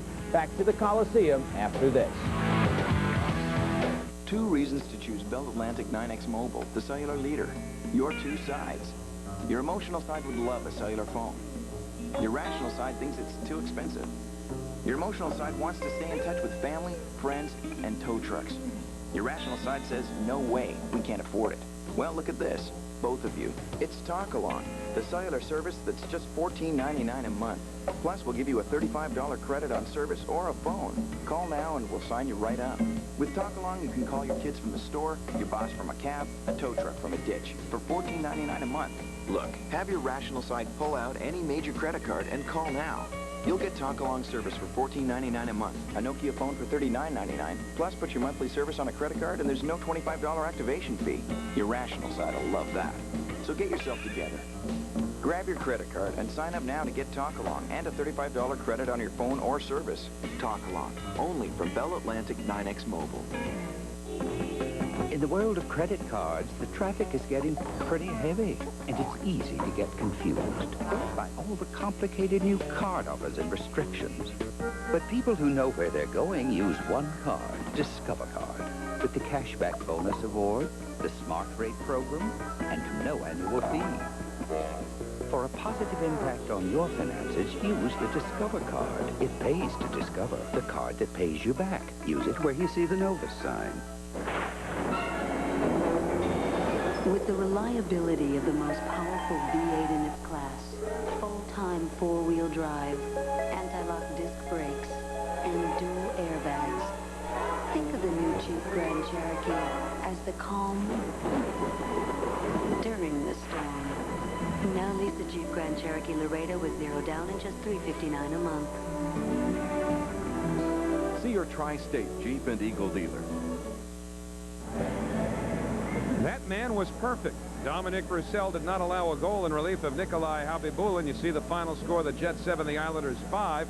But look at this. Really, the Islanders made life rather easy for Dominic. They didn't pepper him with a lot of rubber, did they, Ed? No, they didn't. And the shots that you do see on there weren't exactly the dangerous ones, and particularly in the third period when the Islanders were still in a position where they could have done some damage. Should have got maybe a half a point, if not the whole loaf. But they came up very, very limp. You could see that in the 2 power plays back-to-back. It just didn't work. Well, basically, Eddie called it at the beginning of the third period. He said somebody's going to have to tighten up defensively and gain control of the game. That's exactly what Winnipeg did. Well, you had to know that the story on the road, if you're playing on the road and you've scored as many goals as the Winnipeg Jets, you say, well, wow, we should be winning this hockey game. We should take points out, so we've got to tighten things up. What's going wrong? We're too loose in our own end of the ice, and the Islanders are getting all these opportunities. They stop them. Well, Stan Fischler is downstairs with the son of a former teammate of Ed Westfall. He's Winnipeg's Mike Stapleton. Stan? Well, I remember Pat Stapleton, too, but we're dealing with the present, and this guy here, a shorthanded goal, a power play goal, don't get much better than that. How you feeling? Pretty good. It was a big win for us today, and, you know, we just got to keep it rolling and go to Pittsburgh and expect the same effort. Mike Stapleton, I got to tell you, I read the Winnipeg papers, and about a month ago, one of the columnists just ripped your team something off. I think he said they got no guts. Everything bad was said about the club. What's your feeling about that now and then? Well, I think back then, a month ago, we were struggling, and, you know, John decided to make a few moves, and, you know, one of the moves was moving Timo, and that was a big shakeup for our club, and, you know, then he's made a couple other moves since then, and, you know, we had a week there where Terry sent a message and gave us a hard week of work, and then after that, John sent the message, so I think, you know, it woke us up a little bit, and, you know, I think we had the philosophy of we were watching the teams below us instead of concentrating on the teams in front of us, and, you know, when we started to look ahead instead of look behind, you know, it seemed to start to roll and momentum started to go, so hopefully it keeps going. One of those teams in front of you, the Maple Leafs, you're now even with them, and you could just go right past them. Well, we're going to try, you know, we're going to keep working as hard as we can, and, you know, if we keep working as hard for 60 minutes, we had to let down the first period for about 10 minutes and let them back in the game, and, you know, we had to fight back, but, you know, we can learn from those situations, but, you know, we just got to keep rolling along and, you know, just keep winning and see what happens. Well, one way to win is to get shorthanded goals the way this guy got them. We're going to take a look at one of Mike Stapleton's better efforts. LeChance got it. Tell me now what happened. Well, I think Chris King, you know, made the play. He forced the play on Schneider, and then I just called for Chris, and he left it there pretty nice for me, and I kind of faked the shot and then just kind of shot it over. We talked before to go between his legs, and I had that chance at the start of the period and tried to go through his legs, and, you know, he's kind of really runs out at you, and, you know, after that we tried to start going upstairs and, you know, make him move out and back, so it worked for us in the third. And no kidding around, would you say that the Islander goaltending was poor today? I think he made some big saves, you know. I just, I don't know how to answer that question, Stan. It was, I guess, a shootout in the OK Corral. Well, let me give you another, what we might call a tough one. I was told, and I read, that Timo Solani, when he was with the Jets, was not a team player. He was out for himself, and some people said it wasn't a bad thing to get rid of him. What about that? No, I don't know. I don't know about that. You know, I respected Timo, and, you know, he's a great team player. And he came to play every night, and, you know, I only played with him for a short period of time. I wasn't there the years before, so I can't really, you know, comment on that thing. But, you know, Timo came to play every night, so I don't know where that comment came, but... Tell me, what kind of contract with your father? Oh, I talk to Dad a lot, and now that he's coaching the junior B team, I check up on him regularly. They're in the playoffs, and you know, you think after 20 years, Mom and Dad would get out of the game, but you know, Dad really likes working with the kids, and he's really enjoying it right now. And you know, I keep giving him encouragement, and he keeps giving me encouragement. Have you ever stopped to think that there are more father-son combinations over the years, going back to the 20s in hockey? You know, you had the Patricks, the Hextalls, even now with you know, the Hextall family still around. Ron and his father was a hockey player. There's something different about hockey that brings this about, but what is it?